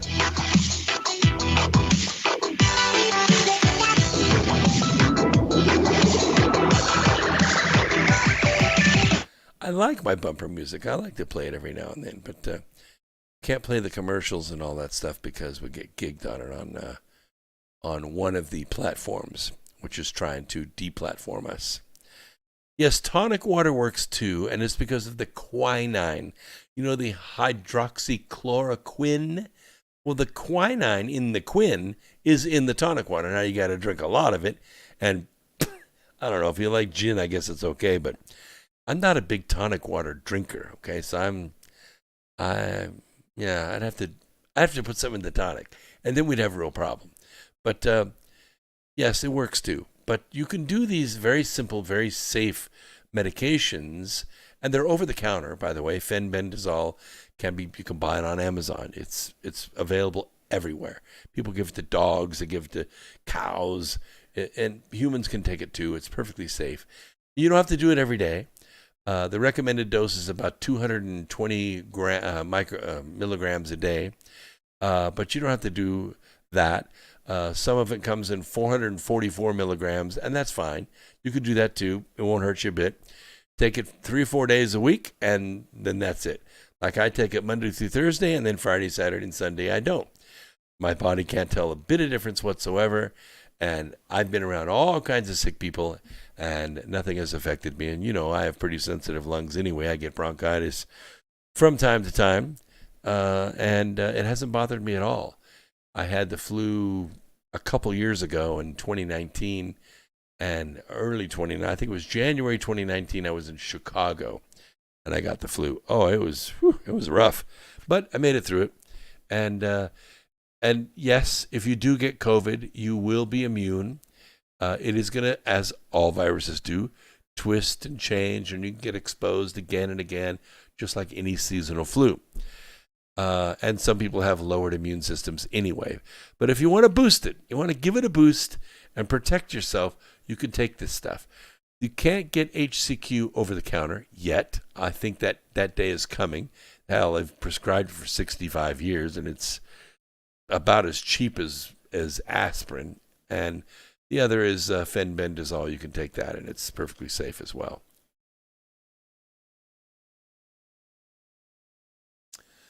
Okay, 7-Up and Sprite mixed with tonic water. Yeah, but then you got the sugar and all that stuff, so you could do that. Gin, yes, you can do gin as well.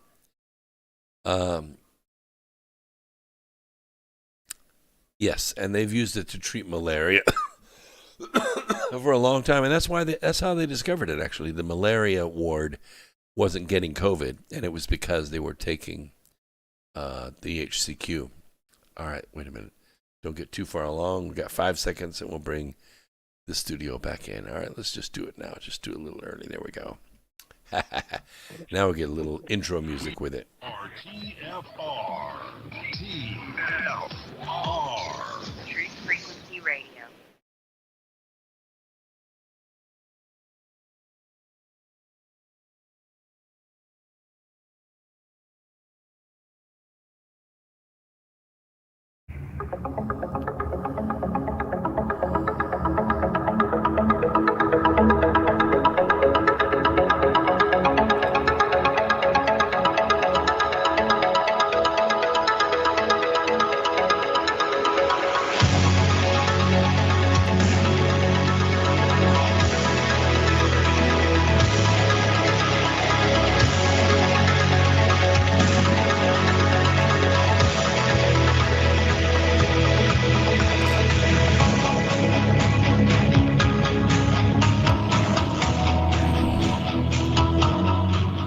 right. Before we get too far, I would like to let you know that next Saturday is the first masterclass of December.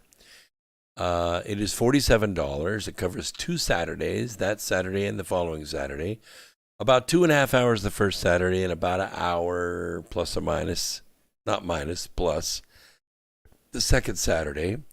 It is based on the book Remembering the Future, The Physics of the Soul and Time Travel, which if you sign up for the class, you will get a free autographed copy of the book, and you get 5.5 hours of training. Plus, you are able to access direct mentoring by me. So even though I normally work for Fortune 500 companies, okay, right now I'm working for a Fortune 800 company, but we're trying to save 140 jobs with this supplier, and I'm dedicated to doing that. For the for the customer that has about 1,300 employees and growing. So it's all about saving jobs. But, I've been doing this for a long time, and I'm very good at what I do. And I thought to myself, because I can't do the live presentations this year, I changed gears and I went over to the webinar format. Hey, I'm new to it. A lot of people are. Necessity is the mother of strange bedfellows. But I made the switch, and now I'm able to give the same lecture that I would normally give on a stage in front of you here at my desk, and we can interact over the camera. And that way you get a lot more of me than you would ever get at a big conference with 2,000-3,000 people there. And I'm able to interact with you much better on a much more personal level. And basically, you don't have to spend all that money to buy the plane ticket and the hotel and the meals. And you know what it all goes with going to a conference. They're fun. You get to meet people. You get out. It's kind of like a mini vacation. You get a good education and all that at the same time. But, the whole lockdown changed all that. So now we're just focused on this webinar world. So I said, okay, what do I have to do to get students to come in, sit with me, let me give them, 5.5 hours of me, undivided, and then have access to me on a one-on-one basis for an hour at a time to help them with their business. And so this is what we created, the webinar Manifestation Masterclass. That's what it's about. $47. It's the best $47 you're ever going to spend on yourself. I thought to myself, well, it cost me about $2,000. I'll just be honest with you. It cost me about $2,000 to go out to a conference to speak to you. I have to buy the airfare. I got to buy the books. I got to buy the hotel room, all the meals that go with it. Trust me, I've done it enough years. I know what it costs. We can get by on the cheap. Sometimes you speak to a small group in a hotel or something like that. But these conferences, it's about $2,000. And do I make it back? Rarely. Rarely do I sell $2,000 worth of books at one of these events. But I build my brand. It's kind of like being a musician. If you don't play the bars, you don't play the concerts, and you don't warm up for other bigger bands, you're never going to sell any albums. And so that's what I do. I go out, and sometimes I'm the keynote speaker, and sometimes I'm not. But I always make an impression, and I always move up the ladder, and people always like doing business with me, and I with them. And over the years, it has grown. And I had 2020 all booked up, and then they screwed it. They screwed the whole thing. And did I feel personally affronted by it? Hell yes, I did. I lost money. I lost a lot of money. But I'm trying to make it back. And now I'm kind of liking this webinar format. That's not to say in 2021, if this all goes away and they lift the lockdowns and they let me go out and lecture again, that I won't do it, because I enjoy mingling with you. I enjoy seeing your faces and holding your hands and eating lunch with you and laughing with you. It's just a lot better. We're social animals, and we like doing that. But if I have to, we'll do this webinar, and it's working well for me. It's working well for the students. It's getting great reviews. So next Saturday, all you have to do is go to my website. Very simple, brooksagnew.com. Super simple. Click on the webinars link, and you're in. Just like that. Just read the information if you have to. You click on it. It goes to a jot form. It's super simple. You can pay any way you want to pay. Stripe, PayPal, gold. I don't know if I would take gold. I would take gold, but the website won't take gold. But you can pay any way you like. And $47 is the price of a movie. Some people who do what I do will charge you a condo payment. That's not me. I don't believe in that. I wouldn't sleep at night doing that. It's worth more than that. So that's my push. That's my punch. All right, let's get back to it, because there's one more thing I want to tell you about this. It isn't just about suspicion. It isn't just about politics. Somebody accused me today of talking politics. In fact, somebody I used to know quite well, I haven't known him in a long time, but accused me of talking politics. I don't talk about politics. I talk about government. I talk about science and economics and war and stuff like that, but I don't talk about politics. That's a waste of time. So anyway, he said he'll never bother me again, which I'm not heartbroken over it. All right. In her Georgia complaint, Sidney Powell, who is, by the way, a military attorney, included in the declaration of Navid Keshavarz. Let me try that again. Keshavarz-Nia. Yeah, there we go. Keshavarz-Nia. An expert witness who stated under oath that there was massive computer fraud in the 2020 election. All of it intended to secure a victory for China Joe. Now, Dr. Keshavarz-Nia, his name might not mean much to you, but it's one of the weightiest names in the world when it comes to sniffing out cybersecurity problems. This is the guy that's always the smartest guy in the room. We know how important Dr. Keshavarz-Nia is because 2.5 months ago, the New York Times ran one of its Sunday long-form articles about a massive multi-million-dollar fraud that a talented grifter ran against the American intelligence and military communities. Dr. K, we'll just call him Dr. K because it's easier for me. Dr. K is one of the few people who comes off looking good. Navid K, those who work with him say he's always the smartest person in the room.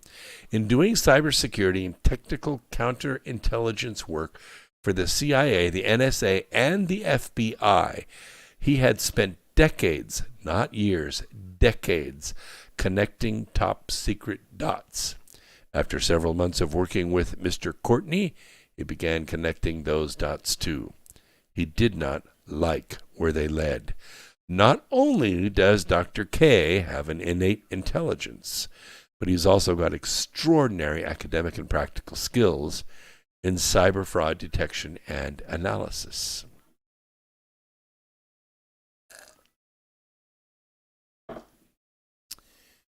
The reason we know about his qualifications is that it takes 7 paragraphs for him to list them in the declaration he signed to support the Georgia complaint. 7 paragraphs. Takes 3 for me. That's a lot. His qualifications include a BA, an MA, and a PhD in various areas of electrical and computer engineering. In addition, and I quote, I have advanced trained from the Defense Intelligence Agency, that's the DIA, the Central Intelligence Agency, the clowns, National Security Agency, the DHS Office of Intelligence and Analysis, and Massachusetts Institute of Technology. Professionally, Dr. K has spent his career as a cybersecurity engineer. So what did he have to say? What did he find? I'm glad you asked that question. He found a number of things. I'm going to do this briefly because I don't want to take up the whole program doing this, but if I was the judge and I was reading this, I would say Georgia is probably going to go the way of Pennsylvania. Hammer and scorecard is real. It is not a hoax, and both are used to manipulate election outcomes. Number 2, Dominion, ES&S, SkyTal. Remember a company I told you about? I researched a long time ago. I believe it was 2012. I ran a piece on SkyTal. It fascinated me because we used it, I believe it was at 862 different precincts or 892 different precincts in the United States to tally our votes. And I thought, well, why is a foreign company tallying our votes? And it turns out that SkyTal was founded, investors from a diamond cartel. I was thinking, why in the world are they doing this? But SkyTal has since become huge. And then they, of course, filed bankruptcy last year, or maybe it was this year. Anyway, they and Smartmatic are all vulnerable to fraud and vote manipulation, and the mainstream media reported on these vulnerabilities in the past. Number 3, because we are the mainstream media, by the way, in case you haven't noticed, we are not the fake stream news. We are the mainstream news.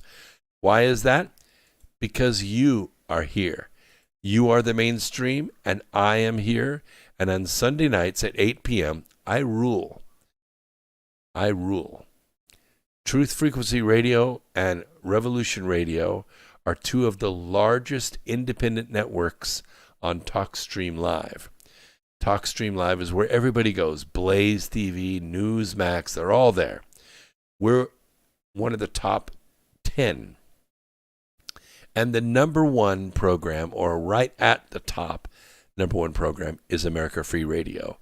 So we are the mainstream news, not the fake stream news. Number 3, Dominion has been used in other countries to forge election results. Number 4, Dominion's corporate structure is deliberately confusing to hide relationships with Venezuela, China, and Cuba. Number 5, Dominion machines are easily hackable. By the way, every machine in Georgia, all 30,000 of them, have been put under an emergency order of seizure. They're going to capture all 30,000 machines, and they're going to go through them. And all it takes is for them not to wipe one of those machines correctly. One of those machines can reveal the truth of everything I'm mentioning right here. Number 6, Dominion memory cards with cryptographic key access to the systems were stolen in 2019. By the way, it was a highly publicized theft. Nothing was ever done about it. Although he had no access to the machines, Dr. K has looked at available data about the election and the vote results. Based on that information, he concluded the following. The counts in the disputed states, Pennsylvania, Wisconsin, Michigan, Arizona, Nevada, and Georgia, show electronic manipulation. 2, the simultaneous decision in Pennsylvania, Wisconsin, Arizona, Nevada, and Georgia to pretend to halt counting votes was unprecedented, and it demonstrated a coordinated effort to collude toward desired results. I ask you this question. Who do you think has the power to shut down 6 states right in the middle of the hottest election in a century? Who has the power to shut down 6 states in the hottest contested election in a century? I don't know. Who has the power to ask millions of people to drop what they're doing, put their cell phone in their back pocket, and walk in their street clothes 1,200 miles to try to cross the American border? Who has the power to do that? Drop what you're doing, leave right now. No backpacks, no money, no provisions, no planning, no nothing. Just go. Who has that kind of power to ask 1 million people to do that? Unbelievable. Unbelievable amount of power these people have. Number 3, 1 or 2% of the votes were forged in China Joe's favor. Number 4, Optical scanners were set to accept unverified, unvalidated ballots. Number 5, the scanners failed to keep records for audits, an outcome that must have been deliberately programmed. Number 6, the stolen cryptographic key, which applied to all voting systems, was used to alter vote counts. Number 7, the favorable votes pouring in hours after for Biden or for China Joe could not be accounted for by a Democrat preference for mailed-in ballots. They demonstrated manipulation. For example, in Pennsylvania, it was physically impossible to feed 400,000 ballots into the machines within 2 to 3 hours. And yet, the votes showed up. Doug, thank you very much for that generous contribution. Powell must have served in the military to be military tribunal attorney, yes or no? Yes, I don't know about that. I don't know about that, and I can't confirm that. But I do know that there are JAGs. These are Judge Advocate Generals. They do serve. They are actually military members. But there are civilian attorneys who are trained in military law, and they do represent both prosecute and defense in military tribunals and in military cases. She is a military attorney, and that's why she was defending Michael Flynn. So this goes hand in hand, Doug, with the questioning by Lindsey Graham of Brett Kavanaugh during the confirmation hearings about whether he knew about American citizens on American soil being labeled enemy combatants and arrested, tried, convicted, and sentenced under a military tribunal, and was it constitutional? And Justice Kavanaugh said yes. Blanche, gotta go. They have a good evening to you too as well. Be safe out there. All right. Almost done. Number 8. Dominion used Chinese parts and their reason to believe that China, Venezuela, Cuba interfered in the election. That, number 8, right there, is an act of war. It is an act of war against our election infrastructure, one that requires a military response. I believe that Sidney Powell is the military response. And we're gonna soon see what that fleshes out to be, because we're out of time. We don't have 10 years to adjudicate this. This has to be done in a matter of a couple of weeks. Number 9, there was a hammer and scorecard cyber attack that altered votes in the battleground states and then forwarded the results to SkyTal servers in Frankfurt, Germany, to avoid detection. Number 10, the systems failed to produce any auditable results. Now, based on the above findings, Dr. K concluded with a high confidence that the 2020 election data was altered in all battleground states, resulting in hundreds of thousands of votes that were cast for President Trump to be transferred to China Joe. This is going to be tough evidence for Democrats to counter because it's solid. Back when the naive Democrats thought Trump would be one to commit fraud, they held congressional hearings, they wrote articles, they filed cases, and with the New York Times touting Dr. K's brilliance and his ability to sniff out fraud, they're going to struggle against this. Yes, things are getting fun, but also things are getting dangerous. And I don't mean to be a fearmongerer, but these people, they do not surrender. They don't give up.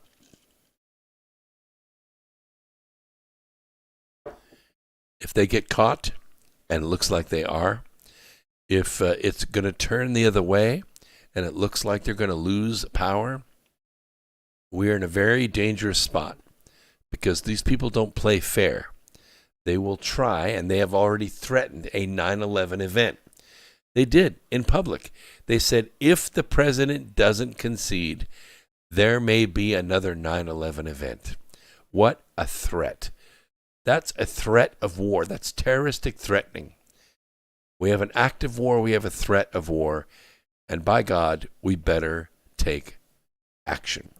We better take effective action to provide for the common defense. It's us we're talking about here. Let's see. I agree, Lady Peregrine. It's all uphill now. It always was. It always was.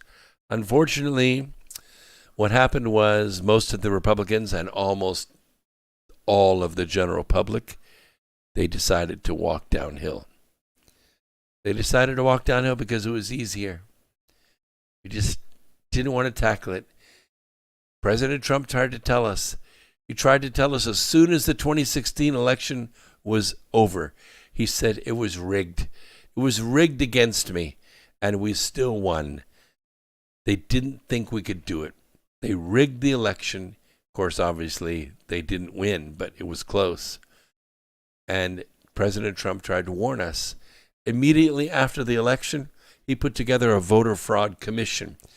And the voter fraud commission went state to state to state to state and said, look, let's work together, okay? We got federal money. We got people with skills.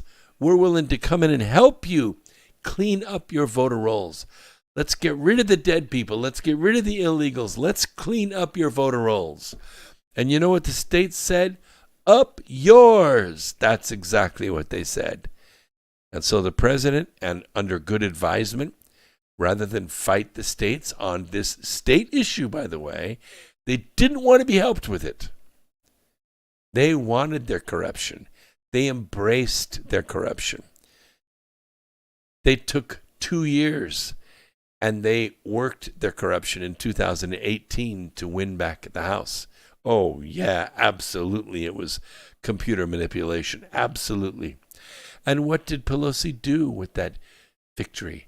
She immediately began trying to remove the president. For 2 years, they spent $50 million, more than that. And then they spent all that money on that secret impeachment, and it failed. What an embarrassment. What an absolute bubblegum in the hair embarrassment. And they're still there. And what did they do? They doubled down. They did it again. So they started out with, 30,000, 40,000 votes for every single Democrat candidate on the line. As soon as it started up, within a few hours, they said, oh, crap, we're not going to make it. All of our analysts are saying they're overwhelming us. We thought there might be 2 or 3 million more.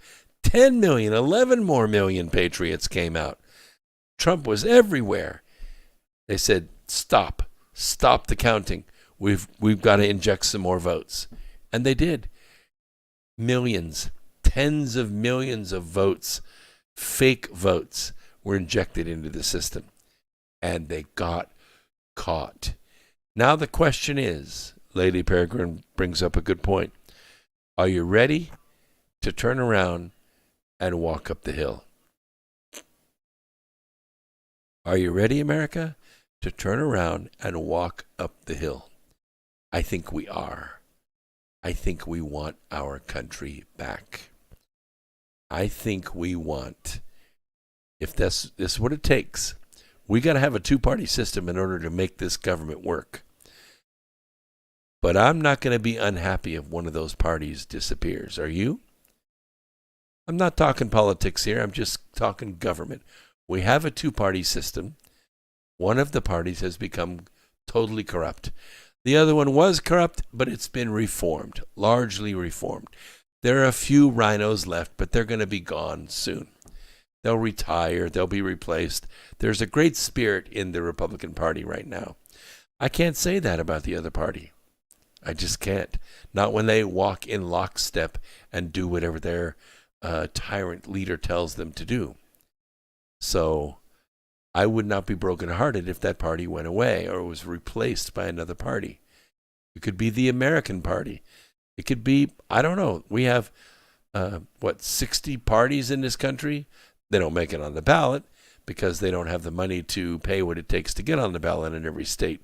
But, Libertarian, of course, has made a stand. Independents, of course, are out there. But I don't know what to do. Maybe we need a change. It can happen. It can happen. We have 2 years to the next election. But I have a feeling we're going to have 4 or 5 states drop out of this election.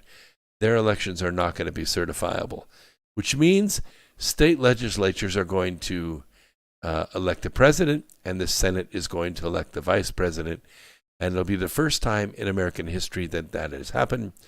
I think there'll be a significant number of the country that doesn't accept it, but that's the way it goes. It is constitutional. So we're going to let TFR go for the next 3 minutes, and we'll address what's going on in the chat room.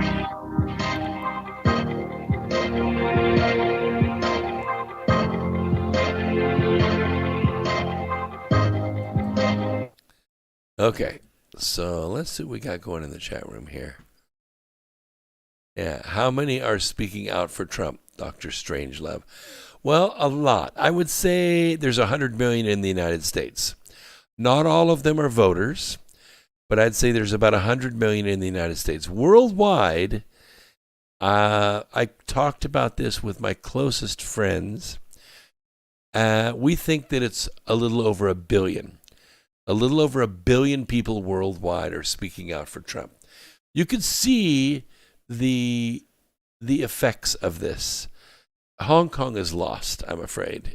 China was just too big, too strong, and too persistent. Hong Kong is lost. But Germany and France and Poland, India, there are maybe over 1 billion, maybe as many as 1.2 or 1.3 billion people in the world are speaking out for Trump. It's everywhere. Trump flags, Trump hats, Trump t-shirts, they're everywhere. Because it's not just the man, okay? It's way bigger than the man. What it is about is citizen leadership. It is about a non-groomed, non-politician. Many of you hate politics. I do too. And some of my associates hate politics. I do too. But a non-politician has now become president. That's what it represents.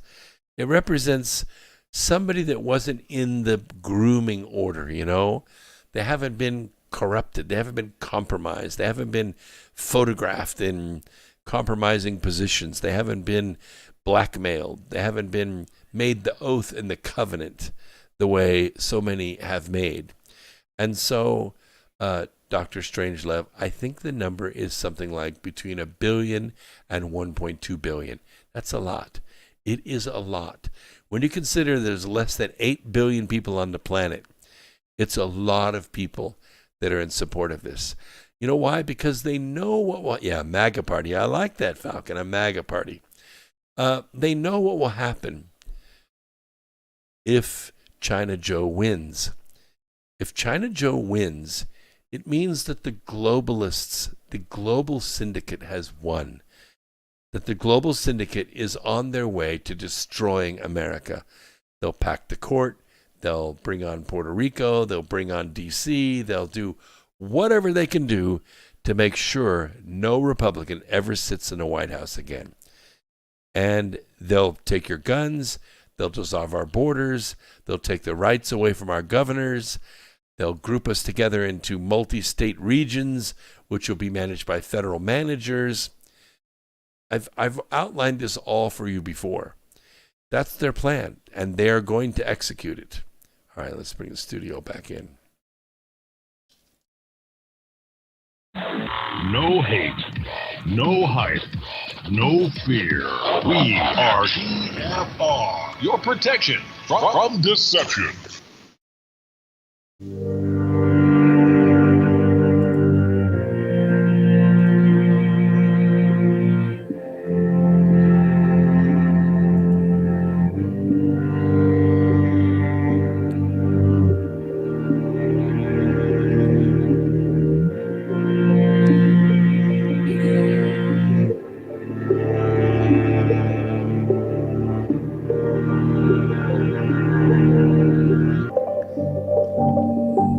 Hey, not to do a whole bunch of commercials because I have to pay the bills somehow. But I know you're buying books out there because I can see the Amazon totals. It means you're getting books that are not signed. So what you need to do is you need to go to my website and you need to pick this up. This is a signature card. And what I'll do is I'll sign this card. See, it says the present from the future. And on the back, it's an adhesive back. So you can peel this off and you can stick it inside your book. And then you'll have an autographed copy. These are free. I will send you, however many books you bought, 2, 3, 4, 5 books of mine. I have 11 in print. And you can stick these inside and have an autographed copy. All you got to pay for is the postage and the shipping.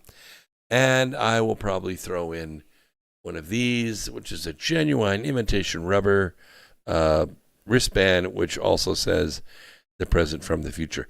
You don't have to wear it. I mean, a lot of people do wear these things. I don't wear a rubber one, but you can put it on your desk. You can put it. It's a good conversation starter. It's just, a little something. And the books make great Christmas presents. Oh yeah, people like them. Even if they don't read them, they like putting them on their shelves so people can say, see, I have this book. We used to the book Gravitation, which is a big black book. It's about this thick. You just put it on your coffee table. It's cool. It's a compilation of a lot of writings, popular mechanics, etc. A lot of different articles about gravitation, and it's very cool. But it's a great conversation starter, and this book is too. Asteroid Mining, the Future of Energy. It is the first book that I've done that's in color, and I really like it. The only bad part about it is it's expensive. My other books, printing in black and white is pretty cheap, and you can print them and ship them and no problem. But this book is in color, and the quality of the paper is really something. And the photographs, the pictures and drawings and graphs and everything are all in color. And it really brings it out. You can really see the spacecraft and the asteroids and all the technology that we're currently using right now. No, sorry, there isn't any alien technology in there. I wish there was. I have an open call for some. If we do find some, we will definitely edit the book and put it in there. But right now, this is the latest space program, and maybe just a little bit in the future. Some of the stuff hasn't been built yet, but it's on the drawing table, and it is being built and being planned. It's expensive stuff, putting people back into space and putting people on the moon and sending people to Mars and all of that. And a lot of you say, why would we do that? We have so many problems here. I get it. But remember, we solve a lot of problems here when we go there. And that's why I call it asteroid mining, the future of energy, because it is. Oh, what was that metal thing that looked like a box with rivets? Oh, you're talking about the obelisk in Utah? Prankish Mormons. Yes, prankish Mormons. Pay no attention to that. That was if you ever used one before, you'll know what it looks like.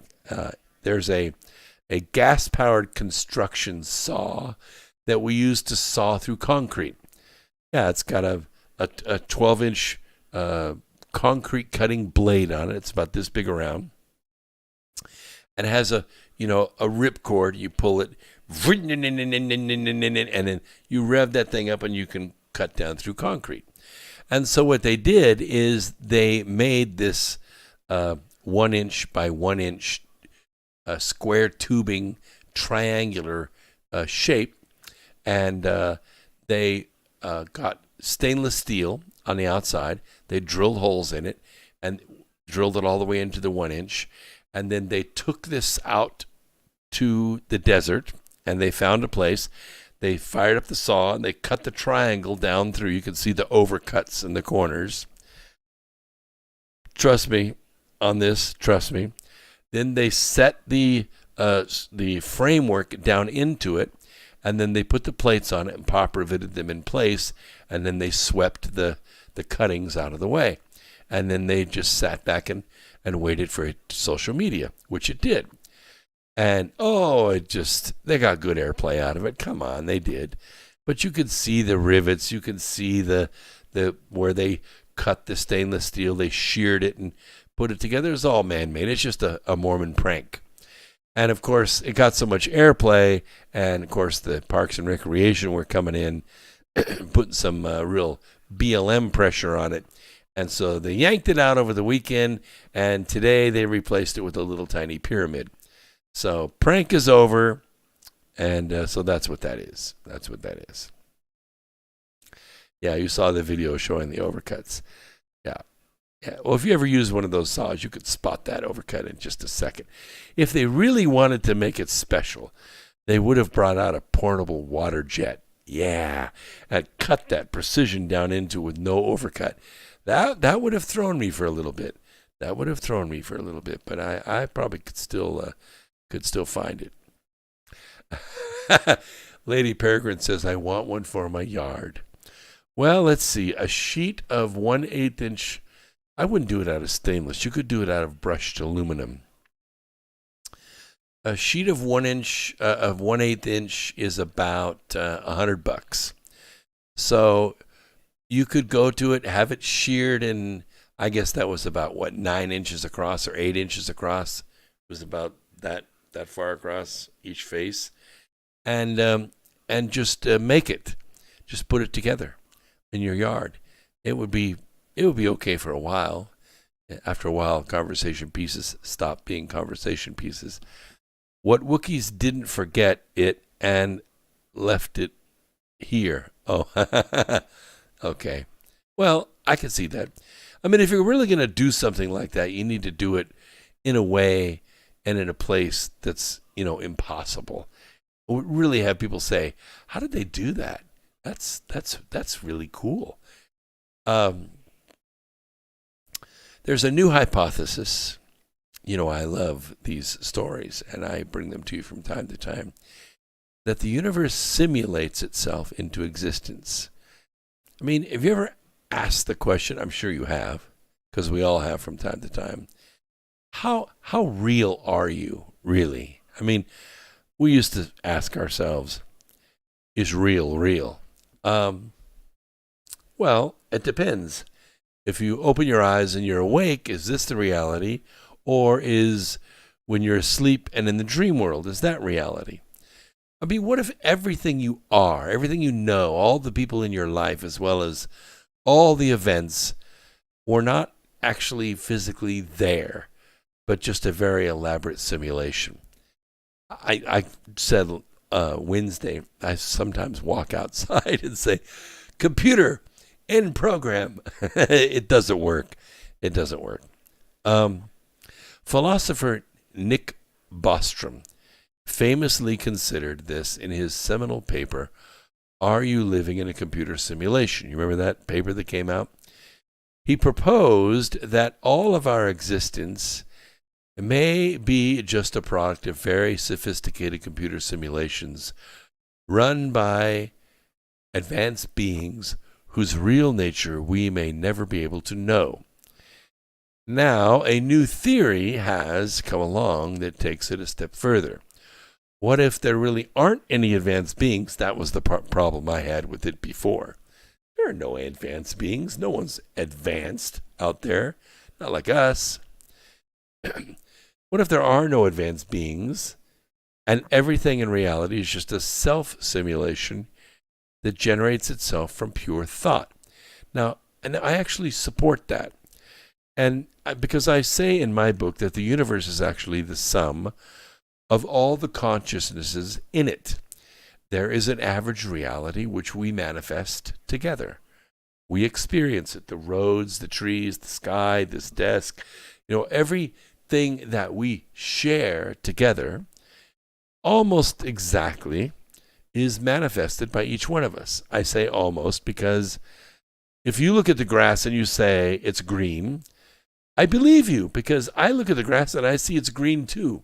But think, the green I really interpret as electrical signals in my brain as green is different than yours. It is. We have an average green that we all agree It depends on what TV you're looking at, I suppose. Remember the old projector TVs? We thought, oh, wow, I can really see the football game now. And then we got our first big flat screen TV. What's up, kitty? It was like, oh my gosh, that grass is really green. That's what I'm talking about. That's what I'm talking about.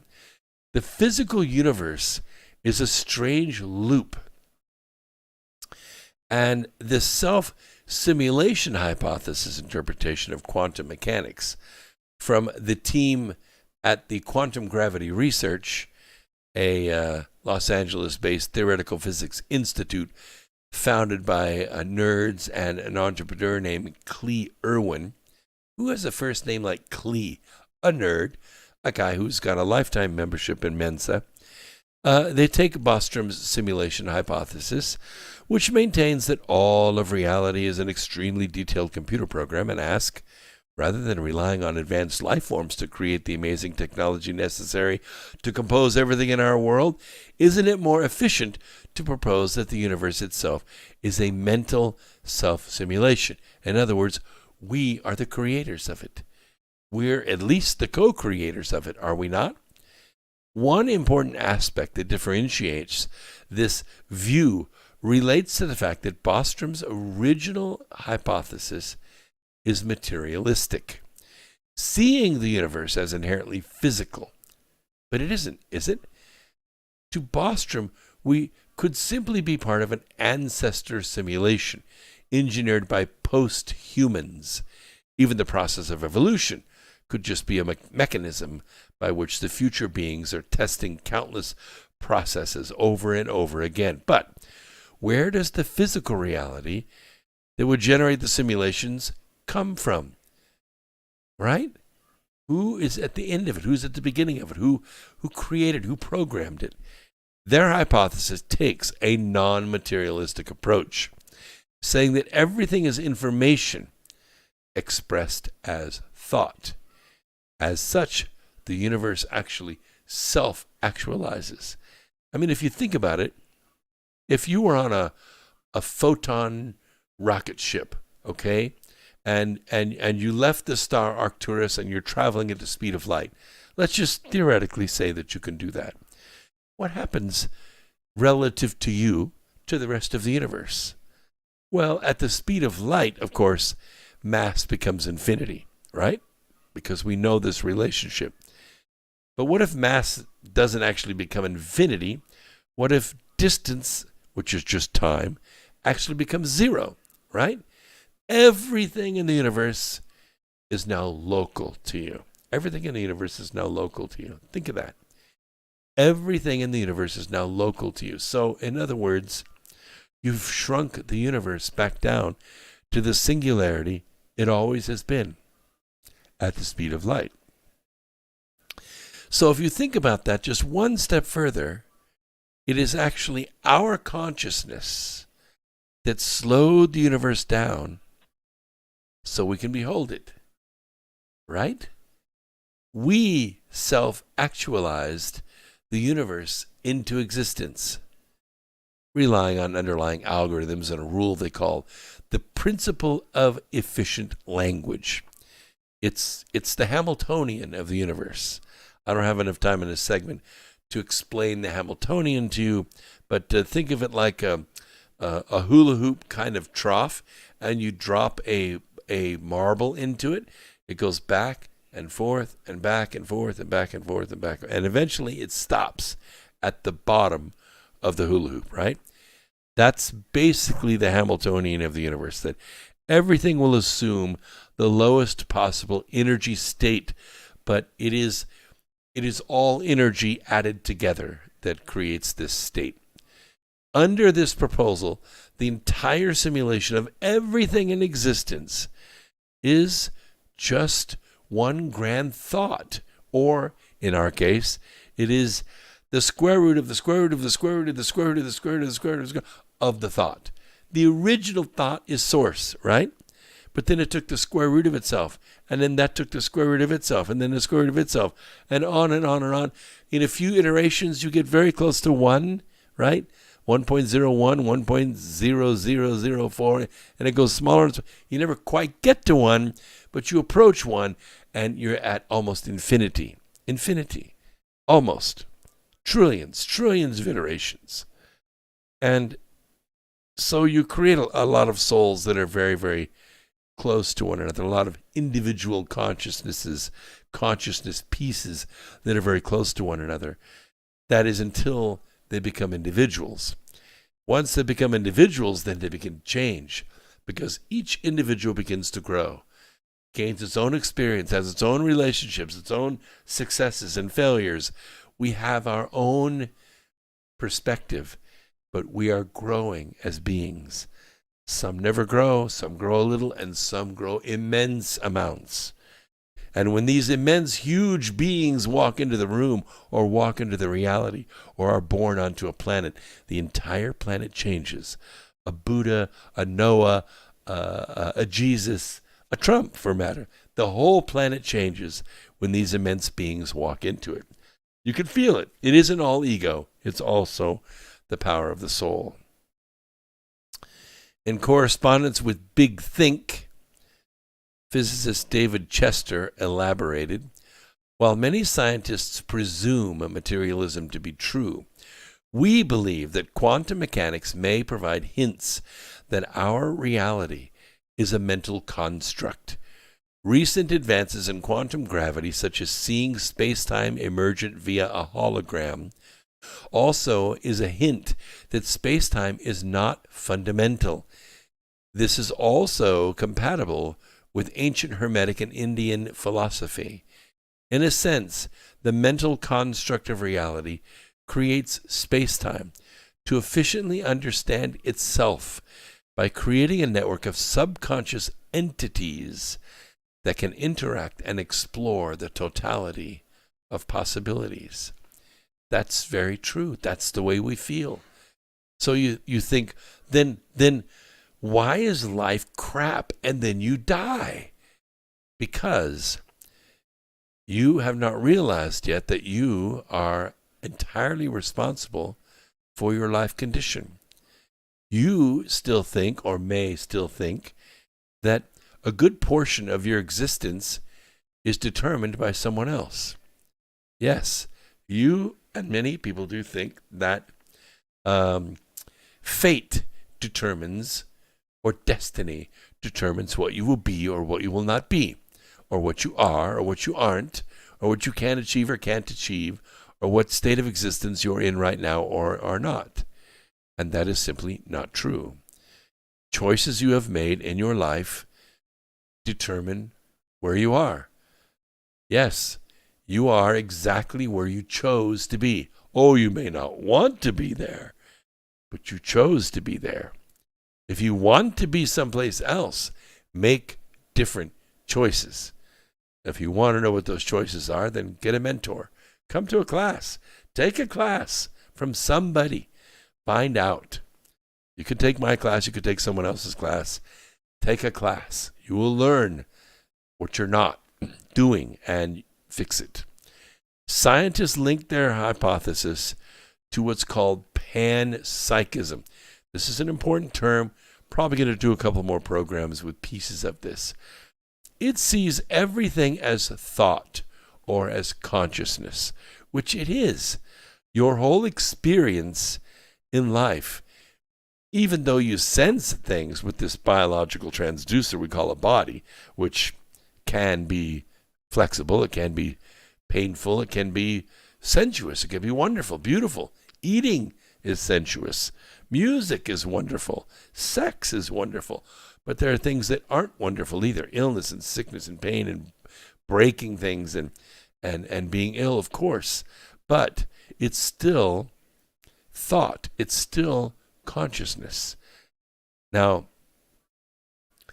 panpsychic self-simulation models can even explain the origin of an overarching pan-consciousness as the foundation level of the simulations, which self-actualize itself in a strange loop via self-stimulation. This pan-consciousness also has free will and its various nested levels essentially have the ability to select what code to actualize while making syntax choices. The goal of this consciousness?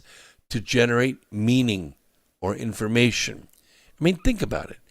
If two people are dancing together, you know what? I've had a call on the line for 14 minutes in Indiana, and I didn't even know about it. We've got about 5 minutes left. I want to bring them on. Indiana, what's on your mind? Hello, Indiana. You are on the air. Yes? No? Okay. They're just out there listening. That's fine, too. I want to finish this thought because it is actually quite stimulating, which in and of itself is satisfying to me. And it kind of goes along with what I've been teaching in my classes, but not to this depth. It's more esoteric. That is to say, more touchy-feely, more individual. I think that their logic is in the right place. I don't think that there's some super intelligent, future artificial intelligence that's running this all. We're running it. We are the super intelligence. We are splinters, shards of source. And we can do something remarkable when we're in physical form. We can write in the Akashic record. It's difficult, if not impossible, to do when you're not in a physical body. Okay? When you're in a physical body, when you're linked to a biological transducer in this dimension, you can do something. You can actually perform something physical that is in this consciousness experiment, and you can write in the Akashic record. Why is this important? Because then I was going to use the word future, all other aspects of source can then use that Akashic record. It's sort of like when the Wright brothers took their plane to the World's Fair in Paris. They flew it around, made turns which no one else had made in an airplane before. And of course, once they saw it done, then they went, that's how that's done. That's the Akashic record. When the resurrection was established by Jesus the Christ, now we can say, that's how that's done. No one had ever been resurrected before. Nobody could write it. Nobody could write it because nobody qualified. Only Jesus qualified to become the Christ. He's the only one. And because he did that, now we can do that. Yeah. Of course there are resurrected beings on the planet right now. Absolutely. Jesus was the first, but now, of course, there are. What are they doing? I don't know. I've never met one, but I do know they exist. Knowledge is better than faith, I think. Listen, we've got about 3 minutes left. I think it's very important that you come back. Please hit the like button on your way out and make sure to share this with your friends, because the more we grow this, the more we grow forward with hope, and we go out and look for the good in one another and help it to grow a little bit every day. And you'd be surprised how difficult that is for some people. But there is good in everyone. The person behind the bar, the person at the Minute Mart, the person at, well, I was going to say the DMV, except the DMV. I'm being facetious, of course. But you can help it to grow. You can be less confrontational. Don't be so ready for a fight. Be ready to smile. In fact, I asked somebody the other day, I was in a place where we had to wear masks. We were wearing masks because the venue said we had to wear masks. And I looked at this person and they looked back to me and I said, "Are you smiling?" And they nodded yes. See how infectious that is? That's what I'm talking about. Just keep it going. Keep it light, keep it joking. Make fun of the government if you have to. But help one another. Pray for one another. We're here every Sunday, every Wednesday at 8 p.m. live. I try never to run an archive. But sometimes it's, I'm traveling or something like that. Not so much this year, obviously. But we'll be back Wednesday night at 8 o'clock. And I would love to have you here and your friends. So please come back. And write me anytime. My address is Agnew, at x2-radio.com. Agnew at x2-radio.com. People will tell you I always write back. It won't be a form letter. It'll be something from my heart. Might be a day or two, but I'll get to you. You have a question, I will answer. And we'll see you in class next Saturday. Okay? That's the time to be. Next Saturday. So, peace, Earth Explorers. And remember, where we go one, we go all. Thank you so much.